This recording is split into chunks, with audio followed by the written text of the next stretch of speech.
Good morning. My name is Felicia Orth. We are on day 5 of the hearing in 25875. This is a Oil Conservation Commission petition to the Commission for state primacy for Class 6 wells. We've reached the 5th public comment session. Let's see, I think Janet Berry is in the room. Hello, Ms. Berry. We'll hear from Ms. Berry, and then I'll ask if there's anyone else in the room or on the platform. When we're done with public comment, we'll return to the technical case. So, Ms. Berry, if you'll come up here. I want to make sure I'm at the right event. This is regarding carbon dioxide storage. Is that correct? Sequestration. Okay, Yeah. I'd be really embarrassed. Yeah. Thank you. Good morning, everyone. Good morning. Would you, if you make it green, and then spell your first and last name, please. Janetberry. Do you swear or affirm to tell the truth? Yes. Thank you. Go ahead. Thank you. Good morning. Good morning to all, and specifically the Oil Conservation Commission regarding the underground storage sequestration of carbon dioxide. I want to thank you and especially thank the Western Environmental Law Center for your perseverance, care, and vitality to save lands from devastation and to preserve our lands and ecosystems and beautiful West. I recently retired from the Santa Fe Public Schools Adelante program, where we serve our homeless students and their families. I'm not a scientist, but a concerned community member. I also worked at Santa Fe Community College for 18 years. This is just a story that's related because it's all about water, how different things can affect our water between these data centers that are coming up, WIP,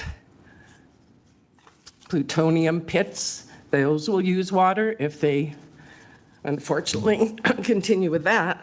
Anyways, I briefly met a biochemist when I worked at the community college from Venezuela. It was just for a couple hours. He was working with a mining company who was invading the Amazon, taking out whatever they were determined to take out. And he was hoping he could help make that process healthier, that they would do what they need to do to not destroy any of the Amazon. And he asked me, he said, how do you think the world's going to end? And I replied, of course, living here 39 years down from Los Alamos, oh, definitely nuclear war. I've been an anti-nuclear weapon since my 20s. And he said, no, people are going to die of thirst. And people are already dying of thirst because they don't have healthy drinking water. Even people in the United States don't have healthy drinking water. Our Dene population doesn't even have water. They have to have it hauled, which is shameful. Anyways, that really struck a chord with me. New Mexico is the 5th largest landmass state in the US. For that reason, as well as our wonderful cultural diversities in our state, I feel we're taken advantage of on a regular basis, like a third world country. Either someone wants to bury something, extract something, and they don't think about the detrimental consequences, or they do, but it's not their priority. Usually money is the priority, and higher powers that believe they can do whatever they want. I believe New Mexico is a victim of environmental racism, as is Louisiana. I heard a woman talking about her work in Louisiana. Indigenous people there have suffered a lot.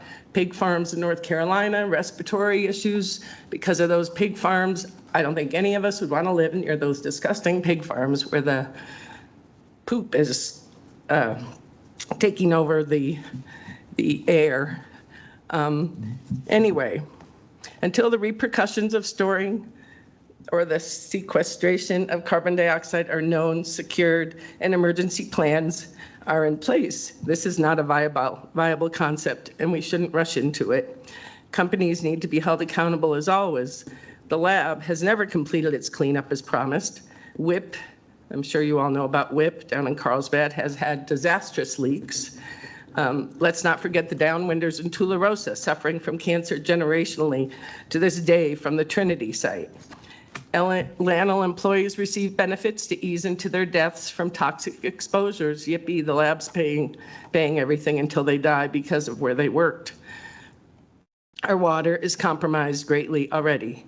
I went over the bridge in Albuquerque and the Rio Grande does not exist anymore. I was heartbroken to see that.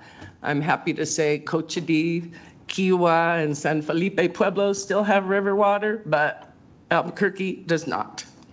It's always best to be on the safe side, the side of safety and humanity, and not on the side of profit, greed, and expediency. When will we learn? Water is life, and we just need to keep that in mind because we can't take it for granted. Estancia ran out of water. I read an article the other day that people have to go and get more water in cisterns because their wells are not producing anymore. So if anybody here lives on a well, I wish you well, pun intended. But I do appreciate being able to come and speak. Thank you. Thank you, Ms. Berry. Thank you. Is there anyone else in the room who'd like to offer public comment? Sheila, do we have anyone on the platform? Excuse me, there's no one signed up and I don't see any hands raised. All right, well, let's go back to the technical case then.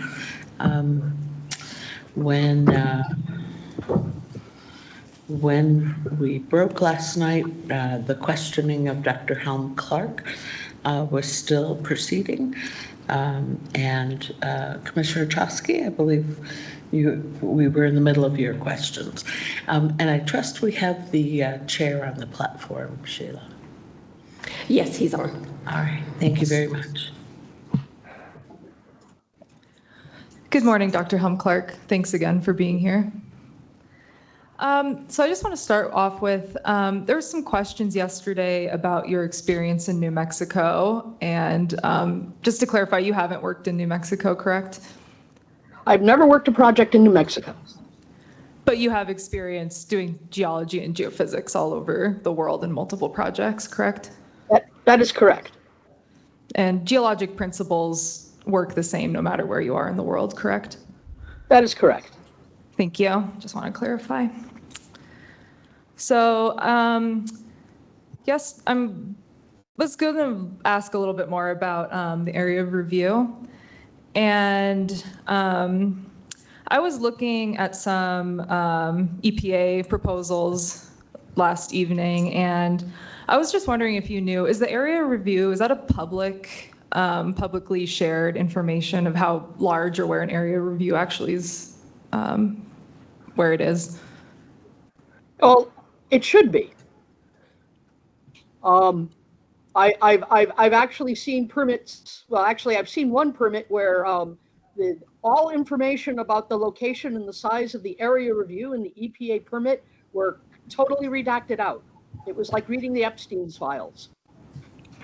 So is that normal in your experience, that the information is not public? It's the first permit where I saw where none of the information that I would be looking for was public. And are the interested parties who need to be notified, or is that public information, do you know? Yes. Okay, thanks. So in your testimony yesterday, you mentioned that the risk isn't just to USDWs. There can be multiple risks from carbon injection. And in your experience, can CO2 leak from a wet reservoir into the surface or onto the surface, for example, without endangering a USDW?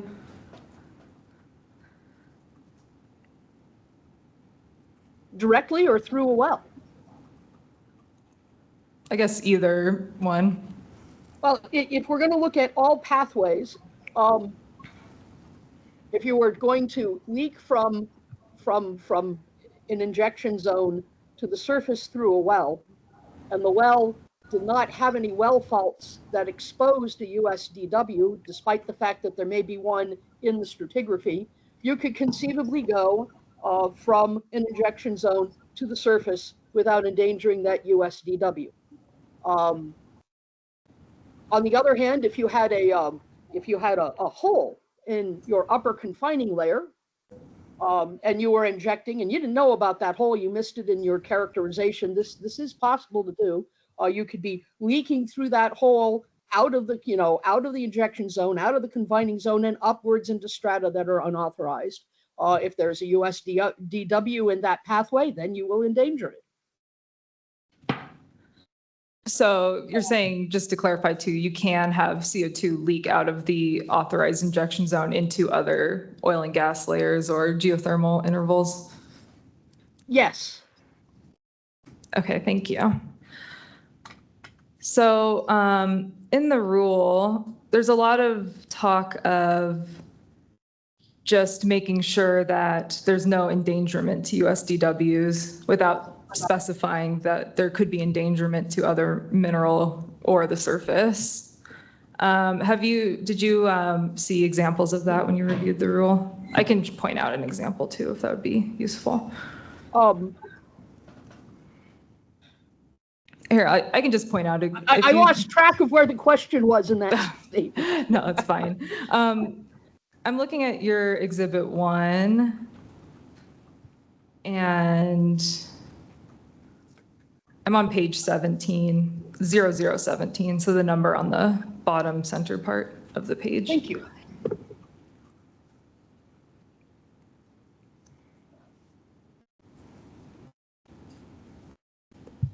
I'm on 0017. Okay, and then I'm looking at letter K.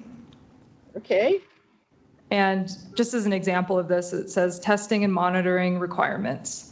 The owner or operator of a Class 6 well must prepare, maintain, and comply with a testing and monitoring plan to verify that geologic sequestration project is operating as permitted and is not endangering USDWs. Do you think there should be more text in here to say that it should not endanger other minerals or the surface, or maybe something to the effect that it should not be able to escape the permitted injection zone? I'd be in favor in putting into adding something along the lines of is not endangering USDWs and not endanger and not having any. I'm struggling for language here, and I'm sure a lawyer would do a lot better. Not having any unauthorized releases out of the injection zone. Okay, thank you for that. And I don't know, in your experience, do you think that CO2 injection could occur within a geothermal reservoir? Oh, geez, I think that'd be difficult. I've actually not, and I've done geothermal. I was doing some geothermal when I was at the Idaho National Lab. When you've got an active geothermal circulation, you usually have a heat source and it's moving things around all of the time. That's not a static system. It's very dynamic. I actually wrote a CO2 model in my dissertation for dynamic CO2, well, I should say CO2 enthalpy dynamics in hydrothermal explosions in geothermal systems. So, I mean, I understand these things. I think I understand these things reasonably well. Your geothermal circulations, they're dynamic. They're you know, it's a boiling pot of soup all the time. And what makes the resources, whether or not you've got fluids in the system that then you can extract and get the heat out of to make power generation, is what makes it an economic resource. But the ultimate driving force is some kind of thermal anomaly, usually a dying or active magmatic body that's putting heat into the system and you know, making the soup boil.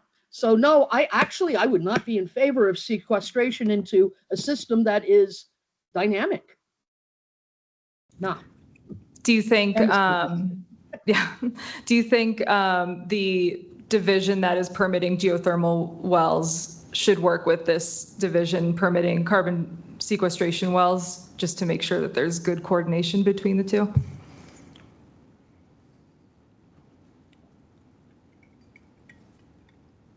Why not? It would make sense. Okay, thanks.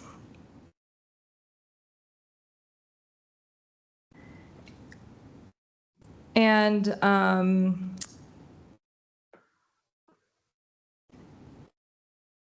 so I know yesterday we kind of broke before we were talking about 3D seismic characterization, and I had a few questions about ambient noise tomography for you. So can ambient noise tomography do a good, accurate job at mapping the location and the orientation of faults, or is it better used for tracking plume movement? Well, I'm going to preface these statements right off the bat that I personally have never done ambient noise tomography. I know the method from literature searches. So basically what I'm saying is based off of my knowledge of the peer-reviewed literature.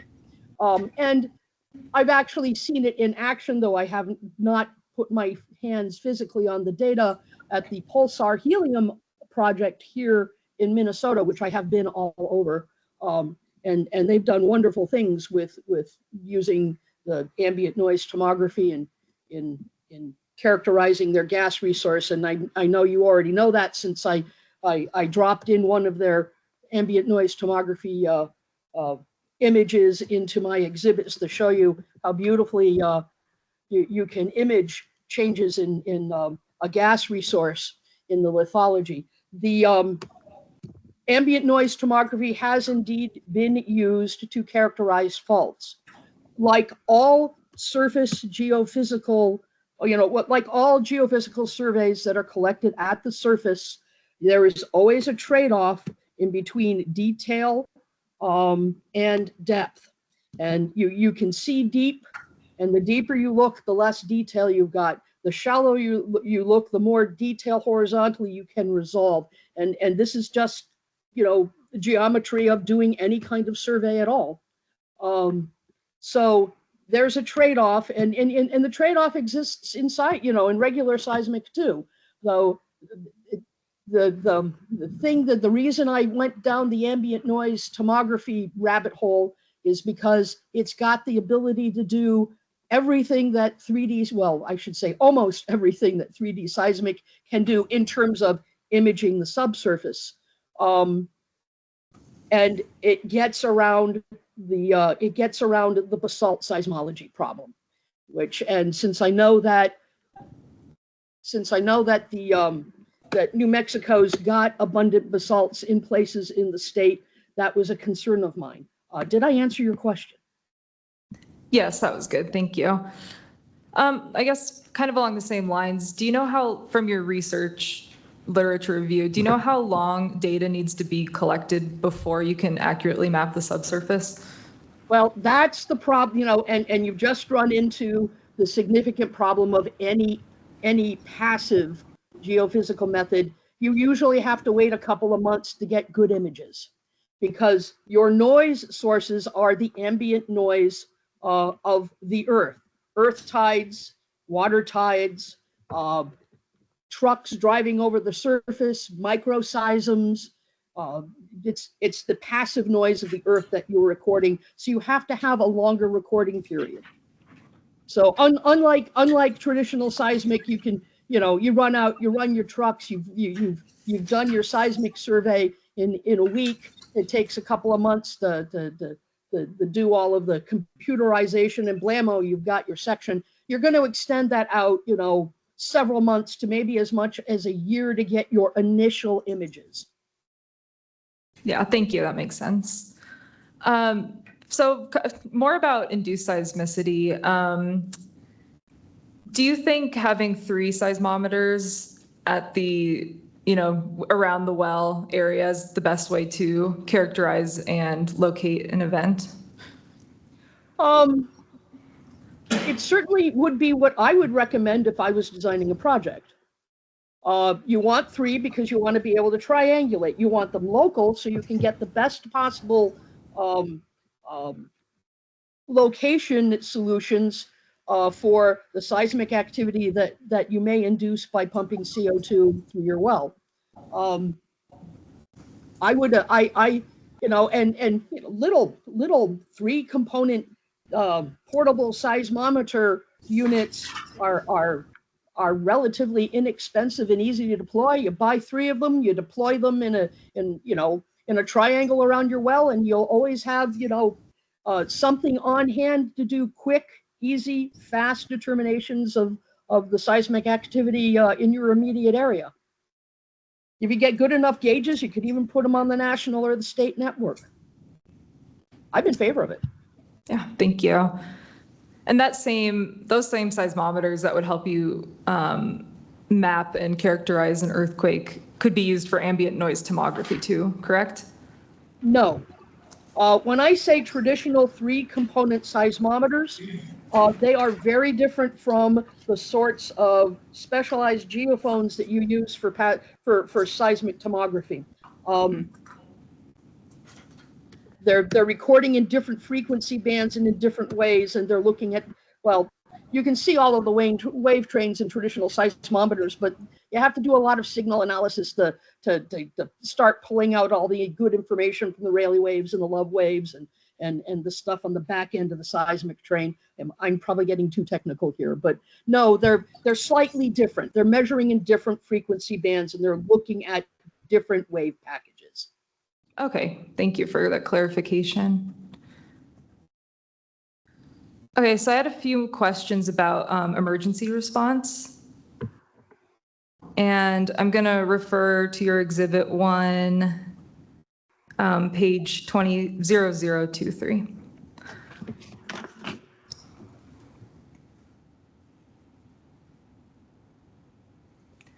And in number 1 and number 3,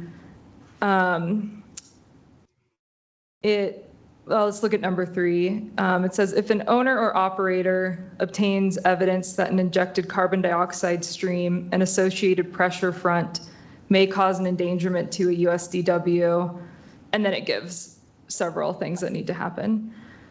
Do you think that there could be an inclusion of saying an endangerment to USDW or leaks at the surface to help clarify when there needs to be an emergency response?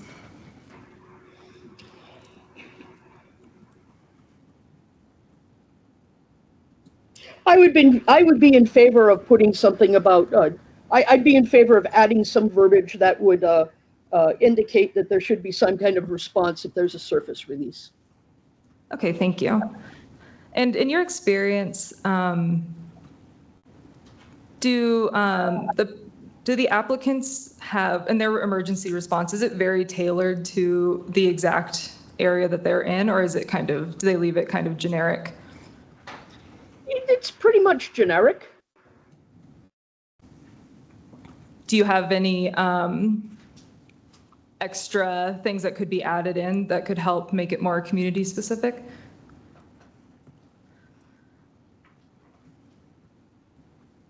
Well, what I'd add in to make it more community specific would be to make sure that communities were aware of the potential dangers of large CO2 releases. Hold on 2 seconds. I need to take care of something with my computer real quick. Okay. It'll just take a couple of seconds.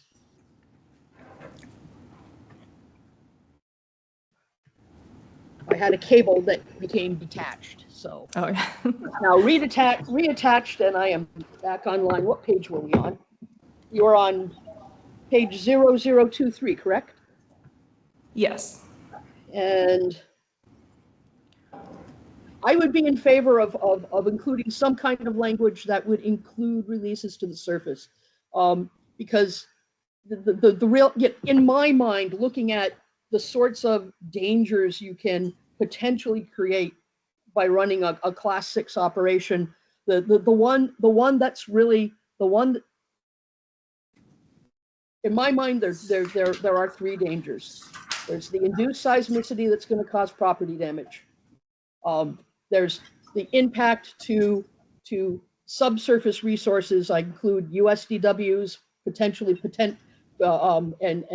and maybe somebody's producing oil and gas reservoir, and then catastrophic releases at the surface. The catastrophic release at the surface is the one that's got the potential to kill people quickly, and a lot of them. And that's you try to, in engineering design, you want to design so that you try to prevent that catastrophic accident. And that's why I'm so focused on surface releases. So yesterday you talked a little bit about the emergency that happened in Mississippi. And even though that wasn't related to a class 6 well, it was still a large CO2 release that could have similar issues as a class 6, correct? Yes. Same risks. Okay. And in fact, I could, when thinking about how do I cause a class 6 accident, here's a scenario for you. We have an earthquake. It's adequate enough to knock the piping askew.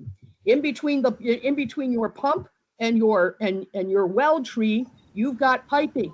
You put a breach in that pipe, you now have a large CO2 release that might happen. I say it might happen because if your Murphy switches on your pump and your piping system are working adequately, they're going to kill that pump immediately, and you're not going to have a release. But if your backup systems, if your redundancy to prevent that CO2 flow doesn't work, now you've got the potential for a large scale CO2 release, and people who are in the vicinity of that well are in danger. And that's how I'm thinking. So I don't, while the CO2 pipeline in Satartia that was a big CO2, it was a big commercial CO2 pipeline. And the release was large because, well, pipelines have a lot of stuff in them. And I doubt that we're going to have anywhere near that huge volume that you get off of a CO2 pipeline at a class 6 well injection wellhead. But it's still a lot of CO2, and in the immediate vicinity of that well, that's going to be a danger. And you can potentially hurt people. And of course, you'll shut down equipment that's running on internal combustion engines if you concentrate enough CO2 to shut down that machinery. So yeah, it's a worry. And when I say, when we want to make an analogy in between a pipeline accident and a potential accident at a class 6 well, you still have piping going into that well, and it can still fail, just like a regular old pipeline can fail. What's different are the volumes. Now, there's another kind of CO2 volumetric accident that might happen with drilling a CO2 well, or actually any well, and that's a blowout. Now, I'm not really, we're not going to, I don't think we have significant CO2 resources in the ground in New Mexico, except up in the northeastern corner of the state where you get close to the Aneth field in Utah, where they're actually mining CO2. But your CO2 well blowouts there have been incidences where they have made the a region around a drill rig where the blowout is happening too dangerous to approach without PPEs. Did that answer your question? Yes, thank you. So you mentioned providing first responders with SCBAs, correct? Yes. Is there, in the Mississippi example, the first responders had no idea what was happening and what was causing the people to suffer and the cars to stop working. Do you have any, are there any sensors or anything that could be provided to first responders to help them identify what the emergency is at the beginning? Well, most firemen are already carrying a thing called a 4-in-1. It's a gas meter. It measures 4 different parameters. The one that's really important would be the percent oxygen. And don't quote me off the top of my head. I think there is a CMOS detector that's good for CO2, but CO2 is an inert gas. It's got a funny ionization potential, and it's hard to measure. Okay, so there's not a CO2 monitor that could be provided? I'm going to say I'd have to look it up. Okay, thanks. I was just curious. Let's see.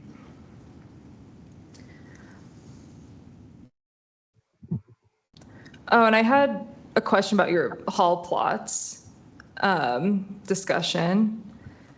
And in your opinion, how often should hall plots be made and provided to help guide injection pressures? They should be, a hall plot should be made, I would make a hall plot monthly. And then I would report them by a hall plot monthly, and I'd report them either quarterly or in the half-year report. Okay, thank you. And I know you discussed the ADM site in Illinois yesterday, and I believe you mentioned that there was CO2 leaking from monitoring wells. Is that right? Yes, the CO2 leaks were in the monitoring wells, not the injection wells. And do you happen to know if those monitoring wells were constructed using like CO2 corrosion safe materials? They were both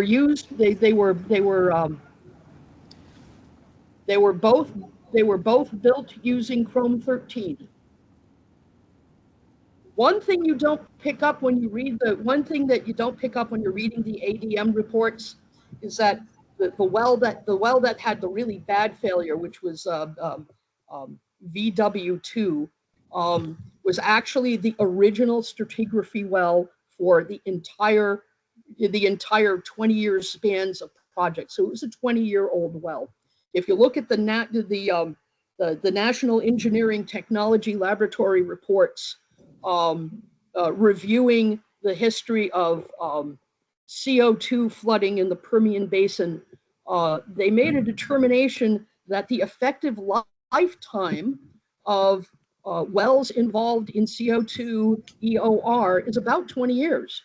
So we're looking at a monitoring well that essentially, whose infrastructure was, by a national labs estimation, at the end of its usable life. So it could be that that well was just ready to go anyway. But it was built using, at the time it was built, the best, what we thought was good corrosion-resistant alloys for CO2 applications. We now know that Chrome-13 is not something we should be using. Okay, thank you for that background. Let's see.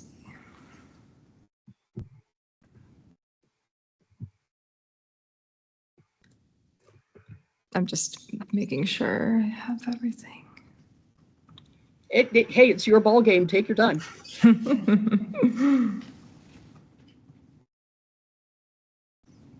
No, I think you answered all my questions. Thank you again for your time. Oh, well, thank you. Thank you, Commissioner Ostrowski. Chair Chang, do you have questions from the platform? Thank you very much. I think my fellow commissioners have done a very thorough job with the questions, so I don't have any further additional questions for you. Doctor, thank you very much for testifying today. Oh, thank you for your time. All right. Mr. Pavlik, is there any reason not to excuse Dr. Helm-Clark? I don't believe there is. Thank you. I can't hear you. Sorry, no, I don't believe there is any reason not to excuse her. Thank you. All right. Thank you very much, Dr. Helm-Clark. Yeah, thank you. Have a good day. Thank you. So, as I understand it, a witness order from here will be Mr. Morgan, Ms. Wallace, and Ms. Wachtman, and then Dr. Harvey. So, Ms. O'Grady.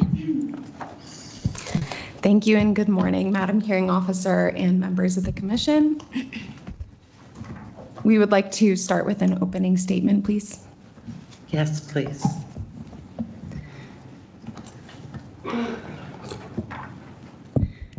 Madam Hearing Officer, members of the Commission, my name is Morgan O'Grady and I'm a lawyer with the Western Environmental Law Center. With me today is Rose Rushing. Together, we represent the conservation groups, a coalition of Dene Care, Earthworks, San Juan Citizens Alliance, Sierra Club Rio Grande Chapter, Tonajonayani, and the Western Environmental Law Center. In this proceeding, the division asks the Commission to adopt New Mexico's first rules governing Class 6 injection wells, which inject carbon dioxide deep underground for permanent geologic sequestration. Conservation groups are here to propose a regulatory framework built for New Mexico. We propose a regulatory framework designed to protect the public from the environmental and financial consequences of groundwater contamination. The consequences of failure of Class 6 wells are irreversible. Once a drinking water aquifer is contaminated with CO2 mobilized metals or displaced brine, it cannot be restored on any human timescale. In a state where water is our most precious resource, these rules must be right the first time. Geologic sequestration in deep saline aquifers is a young industry with a thin track record. Of the approximately 50 carbon capture and sequestration facilities operating worldwide, no more than 12 inject CO2 into saline aquifers. And at the saline aquifer projects with published operational data, Decatur, Illinois, Insula, Algeria, Snøhvit, Norway, pre-injection model predictions have been proven materially wrong in practice. The science is clear that CO2 injection creates two distinct zones of endangerment to drinking water. The first is the CO2 plume itself. The second, far larger, is a zone of elevated pressure that can drive salty brine upward through legacy wells, faults, and fractures into overlying drinking water aquifers and can trigger induced earthquakes.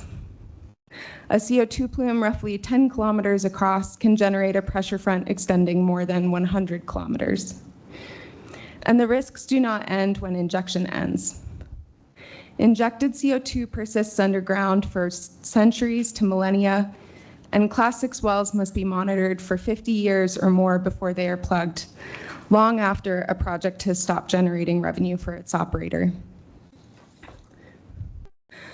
Conservation groups proposed amendments to 1915-41, 1915-42, and 1915-43 and MAC are set forth in our Exhibit 1. Each amendment is grounded in peer-reviewed science, the operational record of existing sequestration projects, and lessons learned by example in other regulatory programs. We offer proposed amendments that follow the lead of states that have already confronted these questions in their own approved Class 6 programs. Conservation groups will present two witnesses. Dr. Charles Harvey is a professor of civil and environmental engineering at the Massachusetts Institute of Technology, where he has served on the faculty for 27 years, and he is a member of the National Academy of Engineering. Dr. Harvey holds a PhD in geological and environmental sciences from Stanford University.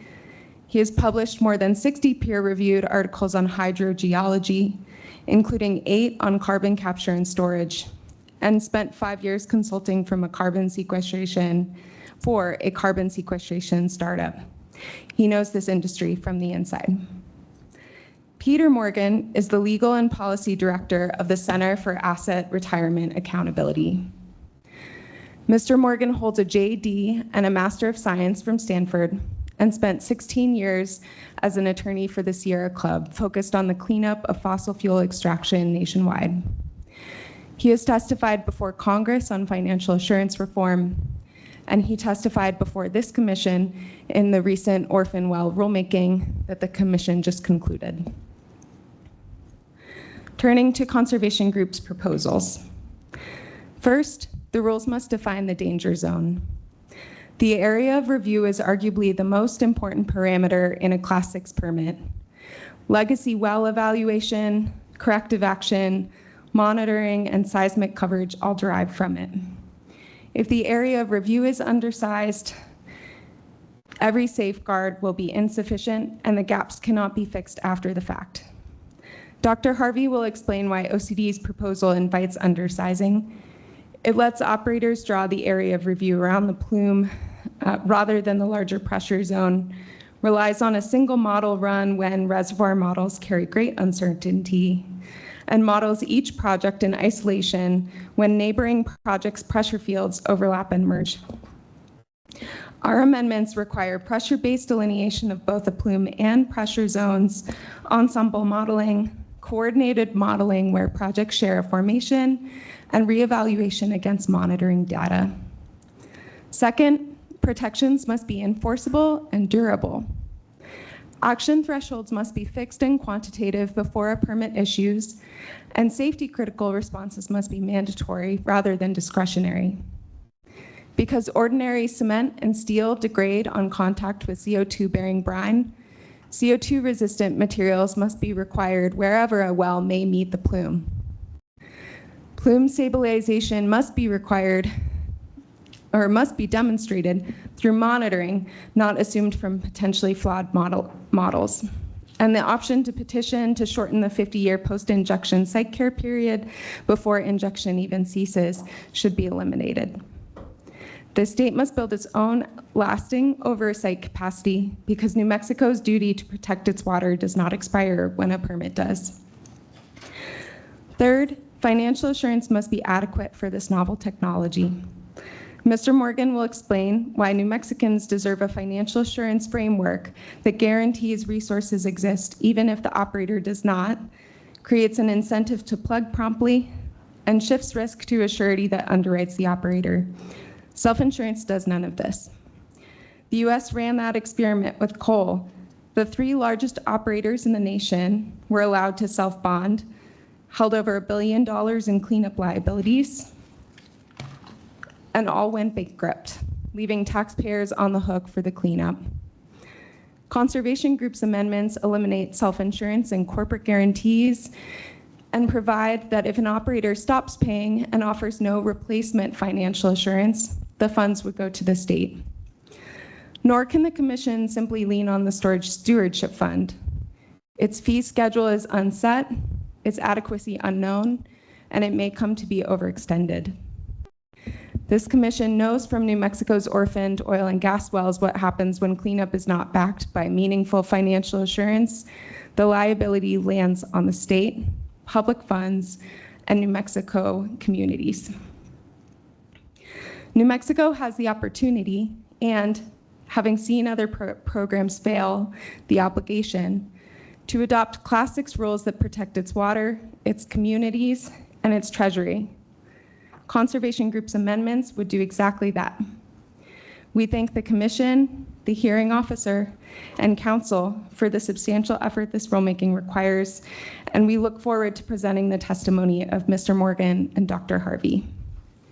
With that, we will present our first witness, Mr. Morgan. Thank you, Ms. O'Grady. Mr. Morgan, would you spell your first and last name, please? It's Petermorgan.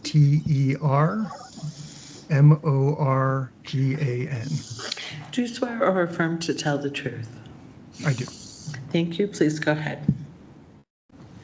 Thank you, hearing officer and commission. And before we begin, we are just pulling up our demonstratives on screen.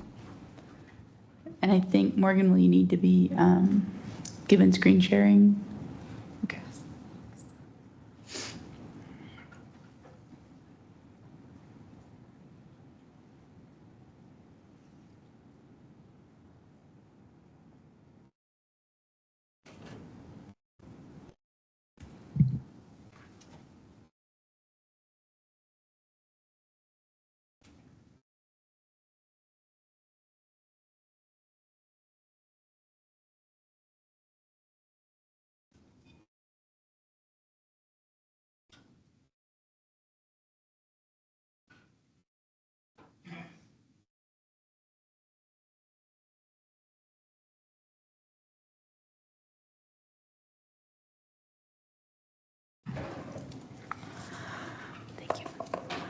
Okay, everybody, thank you so much. And Mr. Morgan, please state your name.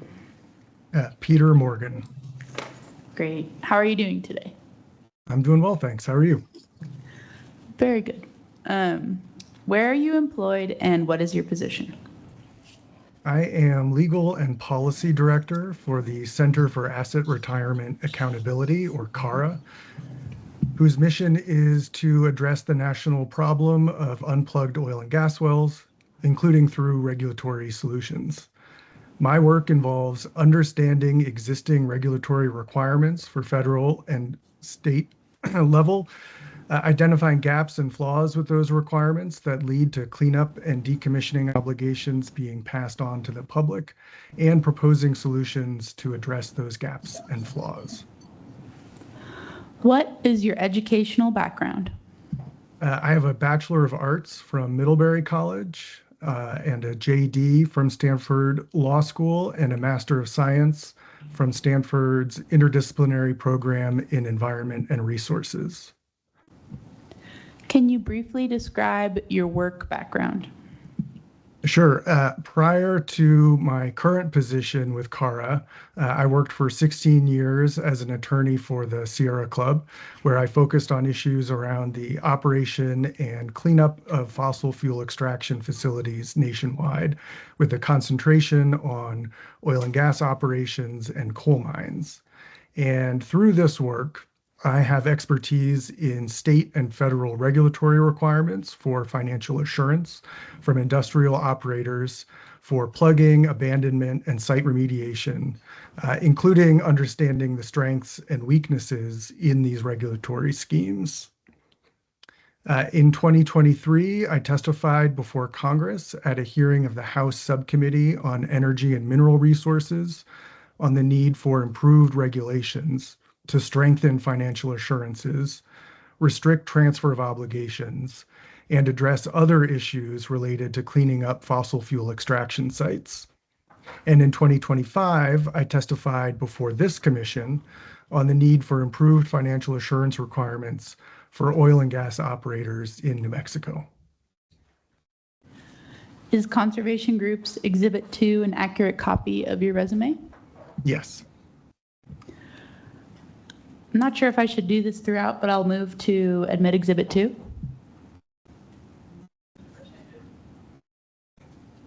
Okay, never. Actually, I'll just move to admit this at the end. Apologies. Mr. Morgan, you supplied direct and rebuttal testimony on behalf of the conservation groups in this matter. Conservation Groups Exhibits 3 and 25, respectively? Yes. Is that testimony accurate to the best of your knowledge, and do you adopt it? Yes. In broad terms, what opinions will you provide today? I will provide opinions on the Conservation Group's proposed amendments to the financial responsibility provisions at 1915-43-9F NMAC, covering 3 areas. First, self-insurance is a fundamentally flawed approach that would expose the state to significant risk, and the Commission should not adopt it. Second, corporate guarantees carry similar risks and should likewise be eliminated. Third, the rule's cancellation provision should be clarified so that cancellation of a financial assurance instrument for failure to pay does not transfer risk from providers to the state and taxpayers. Overall, my recommendations are intended to help prevent carbon dioxide injection wells from being orphaned without adequate financial assurance in place to provide for their plugging, and to ensure the agency has access to adequate resources to plug any wells that are orphaned. Before you discuss the Conservation Group's specific proposals, please discuss the role of financial assurance in general. Why is adequate financial assurance an important component of effective carbon sequestration regulations? So, effective financial assurances are a critical component of a successful Class 6 program because they help ensure that injection wells will not be left in a condition allowing fluid movement that could endanger underground sources of drinking water, either during operations or during the required post-plugging monitoring period. EPA has emphasized that the role of financial assurance is to ensure that financial resources will be available for corrective action, injection well plugging, post-injection site care, site closure, and emergency and remedial response. Although Class 6 wells are a relatively new class of industrial activity, regulators can look to industries with similar physical impacts and life cycles, including coal and oil and gas extraction, to anticipate the problems that arise when financial assurance is inadequate. Like oil and gas wells, carbon dioxide injection wells provide access to a finite resource. Here, it's pore space. Once the available pore space is filled, or the operator otherwise ceases injection, the well must be plugged and the site monitored, typically for decades. And like oil and gas operators, Class 6 operators are subject to changes in commodity prices, tax policy, and the broader regulatory landscape that can impact profitability and solvency. The key dynamic is that the significant costs of plugging, monitoring, and any corrective action come due after the project has stopped generating revenue, whether through tax credits or otherwise. Plugging and decommissioning is a pure cost with no potential to produce additional revenue. And Class 6 wells carry significant additional post-plugging costs, not typically encountered with oil and gas wells. The post-injection monitoring stage alone is expected to last at least 50 years at the operator's expense. It is foreseeable that some operators will go out of business or abandon their obligations before completing plugging or during the lengthy monitoring period, leaving the regulator with no assets to claim. Effective financial assurance programs protect the state from these inherent risks in three ways. First, the financial assurance provides a backstop, assuring that some resources will be available if the operator fails to complete its obligations. Second, maintaining the financial assurance imposes ongoing costs on the operator, premiums, and collateral requirements that are only released when the operator completes the covered phase of the project, creating an incentive for timely plugging and site care.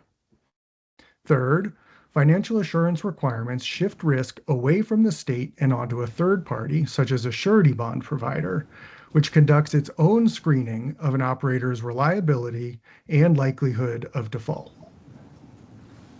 Thank you. Why isn't it sufficient to rely on the regulatory requirements in OCD's proposed rules that require operators to plug injection wells once injection ceases? Well, it's because the majority of those costs won't come due until after the project has stopped qualifying for tax credits or otherwise generating revenue. Operators face a powerful incentive to avoid them, regardless of what the regulations require, including by filing for bankruptcy. Financial assurance instruments counter that incentive. An instrument specific to a phase, such as plugging, is released only when that phase is complete, which promotes prompt performance and brings down the operator's operating costs. New Mexico will also maintain a geologic carbon dioxide long-term storage stewardship fund. Why not just rely on the stewardship fund to make up for any shortfall? Well, the plugging of abandoned injection wells is only one of many permitted uses of the stewardship fund, all drawing from the same pot. The adequacy of the fund is entirely unknown at this point. Estimates for future Class 6 projects in New Mexico are speculative, and the Commission has not yet established the fee schedule intended to meet the fund's projected needs. And funds of this type are also sometimes rated by legislatures to cover general fund shortfalls. Furthermore, reliance on a general fund creates a moral hazard. Operators may conclude that they are better off avoiding the cost of plugging and just turning their wells over to the state. Once one operator sees its competitors externalizing those costs, it will do the same, producing a vicious cycle and an unsustainable burden on the fund. Let's turn to conservation group specific proposals, beginning with 1915-43-9F, parentheses 1, parentheses A, parentheses V, NMAC, currently on the screen. What is the basis for the proposed amendment striking self-insurance from the allowable forms of financial assurance? So self-insurance, which is sometimes called self-bonding, is a fundamentally flawed approach. No matter how financially secure a company appears, it can always fail. And when it does, the absence of any third-party financial assurance significantly compromises the regulator's ability to pursue necessary enforcement. The experience under the Federal Surface Mining Control and Reclamation Act, which governs coal mining, is instructive. In 2015 and 2016, the three largest coal mine operators in the United States, Alpha Natural Resources, Arch Coal, and Peabody Energy, had been allowed to self-bond following review of their financial condition. Collectively, they held over $1 billion in self-bonded cleanup liabilities. All three went bankrupt following a drop in commodity prices. Because there was no third-party bonding in place, the companies had enormous leverage over regulators in the bankruptcies. Regulators were forced to settle one cleanup claim of $150 million for just $5.4 million, and another claim of $100 million for just $3.4 million. The U.S. Government Accountability Office assessed self-bonding in the wake of those bankruptcies and concluded that self-bonding presents a risk to the government, finding it is difficult to ascertain the financial health of an operator, to determine whether the operator qualifies for self-bonding, and to obtain a replacement for existing self-bonds when an operator no longer qualifies. As GAO explained, financial deterioration can occur quickly, and a company that no longer meets the financial test may be unable to obtain or afford replacement assurance, meaning the cost falls on taxpayers. The Interstate Mining Compact Commission's executive director described the resulting catch-22. If the state insists on alternative financial assurance from a distressed operator, the demand itself only increases the threat to the company's solvency. These concerns led the U.S. Bureau of Land Management to eliminate self-bonding for the hard rock mining industry, determining that a self-bond is less secure than other types of financial assurance, especially where commodity prices fluctuate, and that operators otherwise eligible to self-bond should have no significant problem obtaining another type of financial assurance. Are there elements of a Class 6 program that make it particularly ill-suited to the use of self-bonding? Yes. Class 6 facilities require financial assurance coverage for much longer than typical industrial projects, with the longest period, post-injection site care and monitoring, expected to last at least 50 years, coming after the well is plugged and the facility is no longer generating revenue.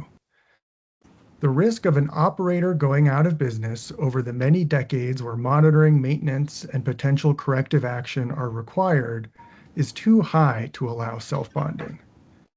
Once a self-bonded operator shows signs of financial distress, it is typically too late to secure a replacement.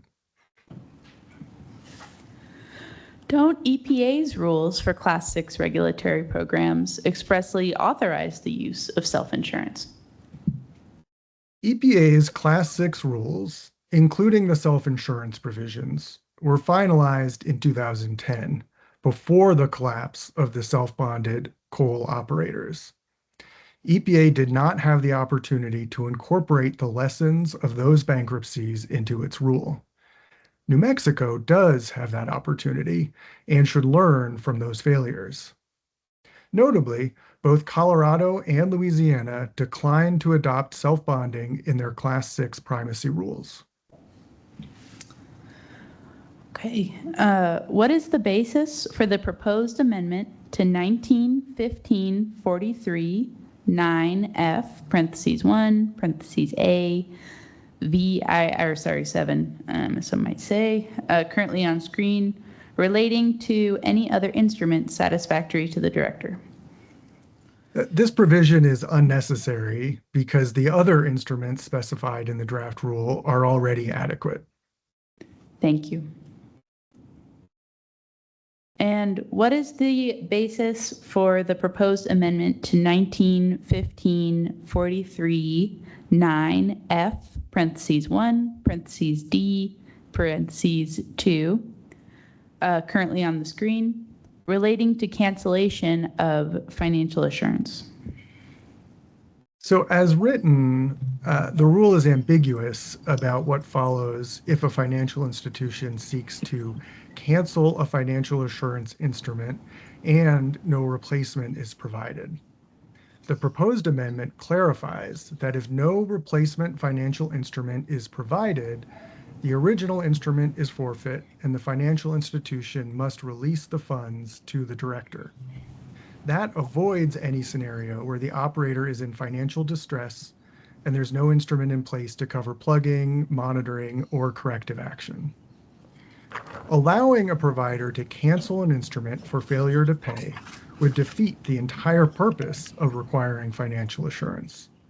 If an operator goes out of business and fails to pay to maintain the instrument, that is exactly the moment when it is most critical for the assurance to be in place.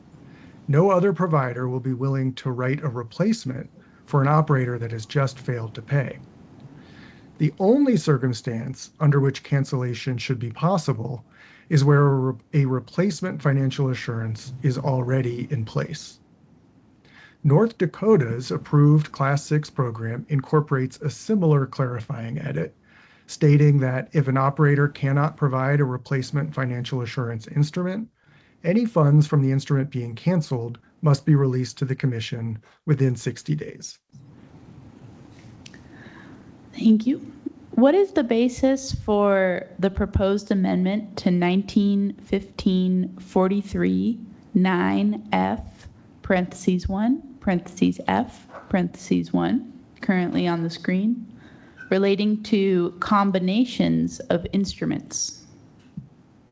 So for the reasons I've discussed, self-insurance is a fundamentally flawed approach, so the reference to self-insurance in this provision should also be removed. What is the basis for the proposed amendment to 1915-43 9F 1 F5, currently on the screen, setting forth the financial test criteria for self-insurance? Again, self-insurance should just not be adopted at all. The SMACRA self-bonding criteria for coal mine operators were at least as stringent as the criteria in the proposed rule, including a higher required credit rating and a stricter ratio of total liabilities to net worth. And they still failed to predict or prevent the failure of operators holding hundreds of millions of dollars in reclamation liability. Financial condition criteria simply cannot predict an operator's future financial health over the life of these Class 6 obligations. Finally, what is the basis for the proposed amendment to, and this is the last time I'll do a string of numbers, 1915-43 9F, parentheses 1, parentheses F, parentheses 6, relating to corporate guarantees? This provision would allow an owner or operator that cannot meet the financial test criteria to rely on a corporate parent's guarantee instead. It should be eliminated for the same reasons as self-insurance. Corporate parents are subject to the same dynamics and risks as their subsidiaries, and financial condition criteria are similarly inadequate to predict or prevent bankruptcies.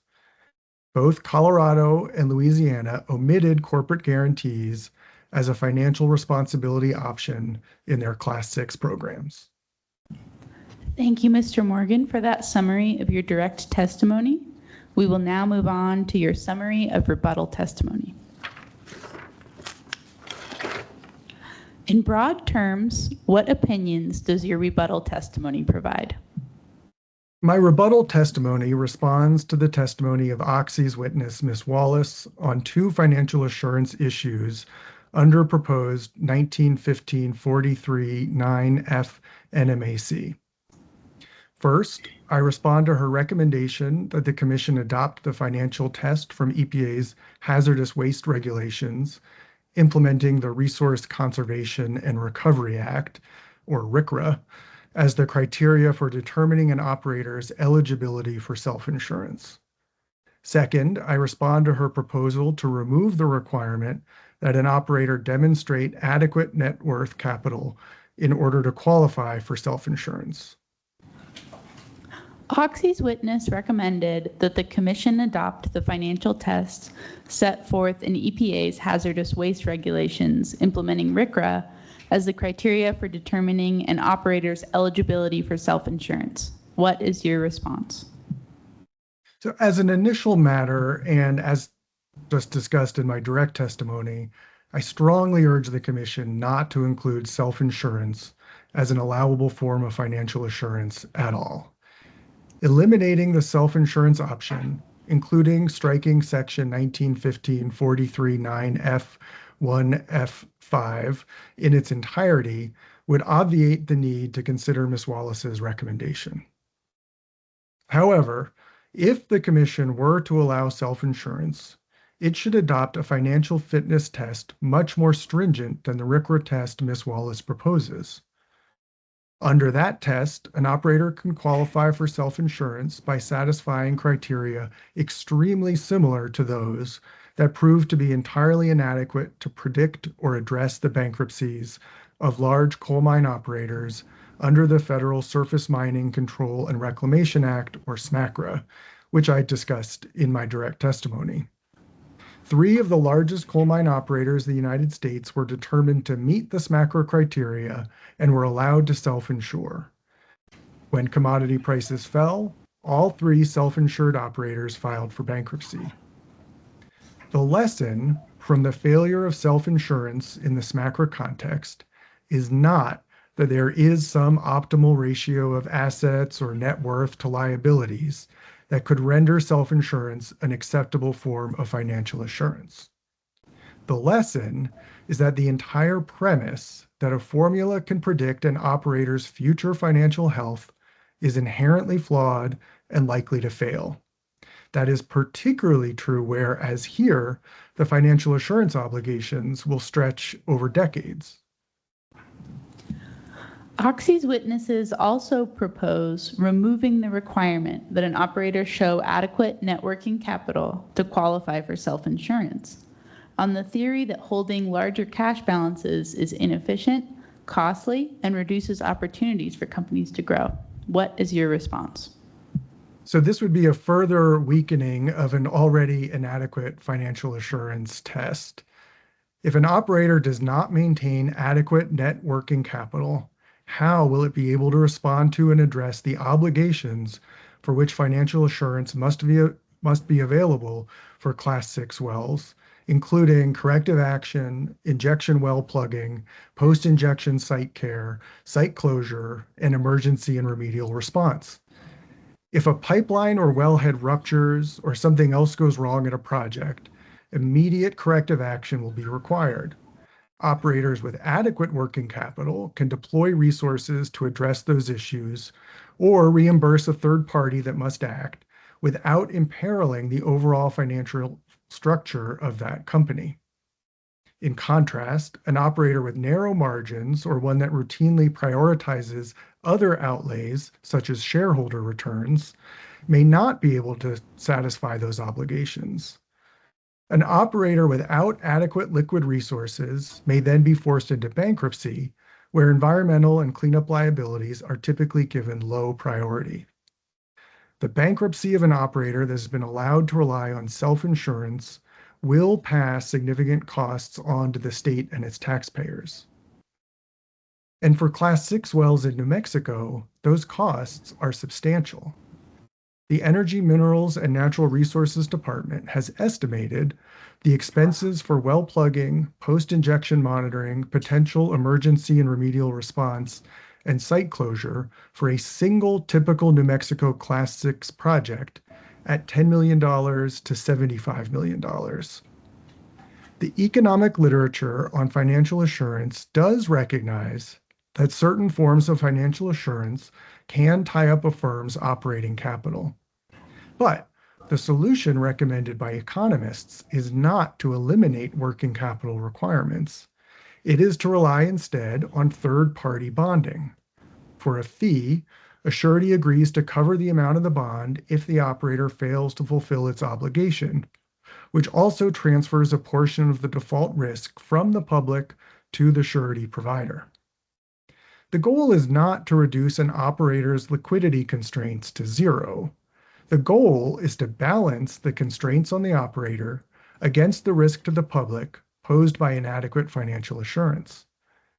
If an operator truly wishes to minimize the amount of working capital it maintains, as Ms. Wallace's testimony suggests, surety bonding and other alternative forms of financial assurance offer a solution that does not require the Commission to further weaken the criteria for self-insurance.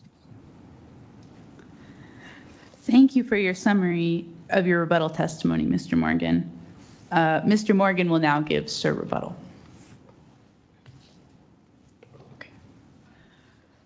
Mr. Morgan, are you ready for Sir rebuttal? Okay. Yep.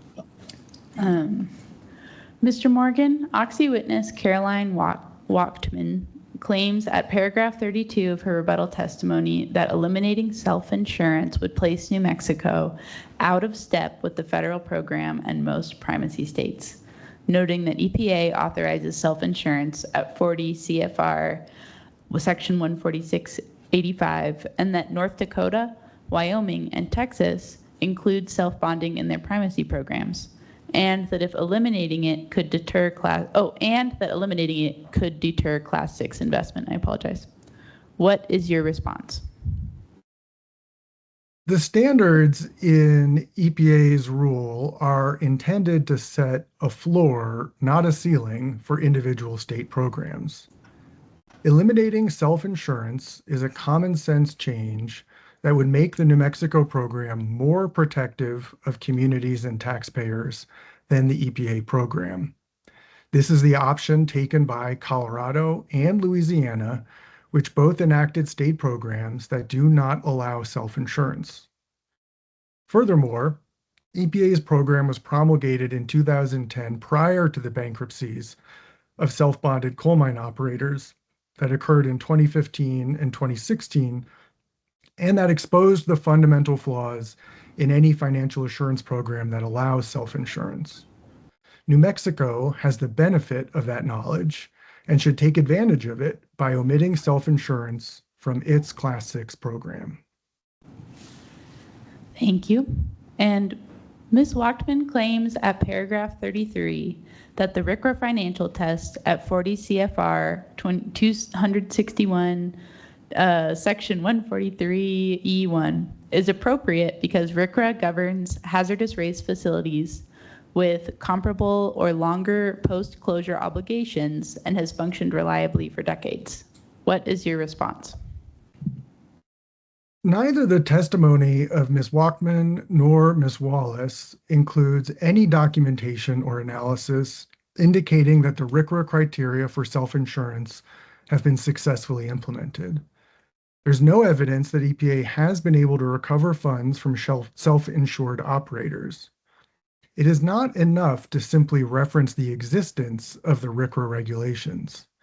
If the Commission allows the use of self-insurance, the state and taxpayers will assume the risk of paying for the monitoring, remedial response, plugging, and site closure costs for Class 6 facilities. There is too much at stake in that decision to base it on unsupported assertions. In contrast, my direct and rebuttal testimony documents the clear failure of the very similar self-insurance criteria employed under SMCRA. My testimony also documents multiple regulators, including the BLM for hard rock mining and Colorado and Louisiana in their Class 6 primacy applications, who have opted to forego the use of self-insurance. These are the examples the Commission should look to. Ms. Wachtman claims at paragraph 35 that your proposal to delete, quote, any other instrument satisfactory to the director, quote, is contrary to the federal regulations and the director's need for flexibility, and precludes the director from utilizing future financial assurance products. What is your response? To be effective, financial assurances must be vetted and reliable from before the initial ground disturbing work begins through to when the project is deemed complete. Once an operator is in financial distress, it's too late to replace an inadequate financial assurance. If an operator is in distress and OCD realizes that the financial assurance is unreliable, it will not be possible to compel the operator to provide a replacement. For that reason, the Commission should limit the set of acceptable financial assurances to those vetted by the Commission and deemed to be reliable.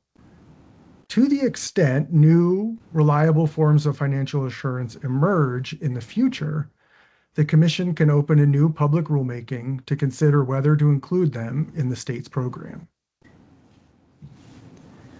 Previous witnesses have urged the Commission to preserve flexibility rather than adopt categorical requirements and to trust the director to make the right call on a case-by-case basis.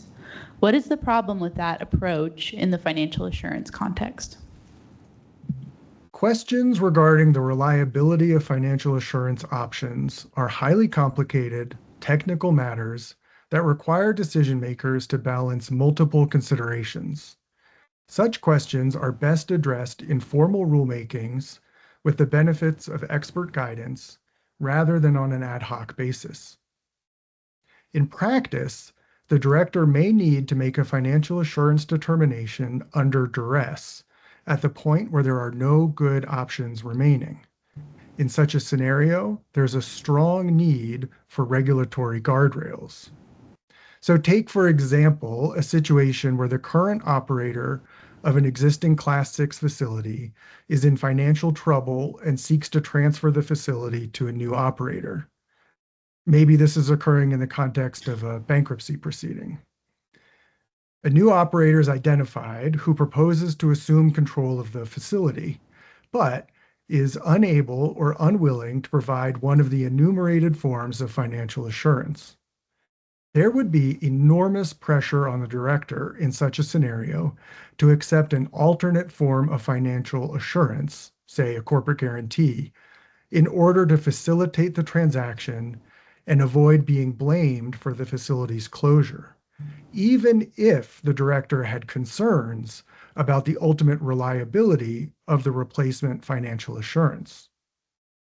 But this would just kick the can down the road and may expose the state to greater risk and costs if the replacement financial assurance proves to be less effective than the existing one. The director would be in the strongest negotiating position in such a scenario if he were able to insist on one of the forms of financial assurance authorized under the rule.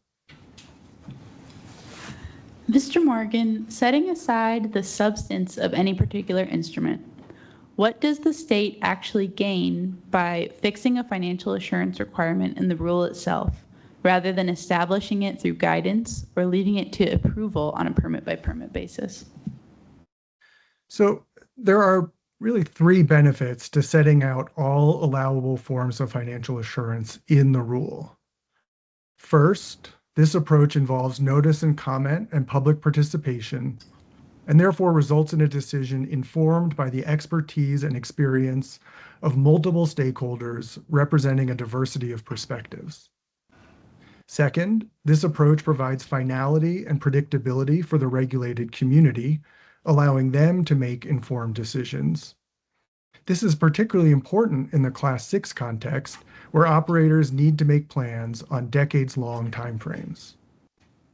Finally, as I described in my prior answer, this approach establishes guardrails that can help avoid bad decisions that avoid or delay short-term problems, but lead to bigger problems down the road. At the end of the day, the decision of what financial assurance to accept is a decision with implications for the state measured in the tens of millions of dollars, hundreds of millions if an operator has multiple facilities.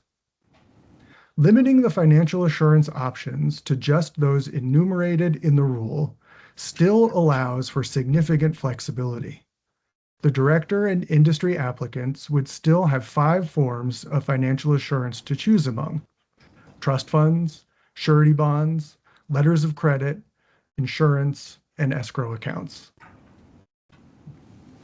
Thank you, Mr. Morgan. This ends Mr. Morgan's testimony. He now stands for cross-examination and questions from the commission. All right, thank you. Let's take a 15-minute break before we do that. Come back at 10:35. Thank you.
Let's come back from the break, please. When we broke, Mr. Morgan had completed his direct rebuttal and rebuttal testimony. We'll now go to questioning. Mr. Tucker, do you have questions of Mr. Morgan? I do. Thank you very much. Thank you. Good morning, Mr. Good morning, Mr. Morgan. Can you hear me? Yes, I can. Good morning. Good. Good morning. Mr. Morgan, on page 2 of your direct testimony, you testified that you're familiar with the federal Class 6 regulations, correct? Yes.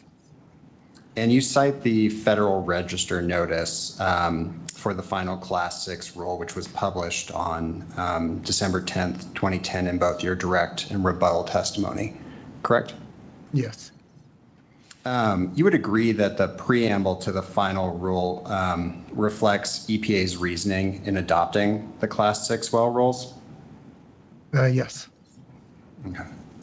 And EPA's regulations at 40 CFR section 146.85 authorize the use of self-insurance or corporate guarantees. Yes. And OCD has incorporated those federal rules into its proposal at proposed section 19.15.43.9.f NMAC. Yes. All right. I'd like to turn to the Federal Register notice for the final rule. And I could just get permission to share my screen. Yes, you have full permissions.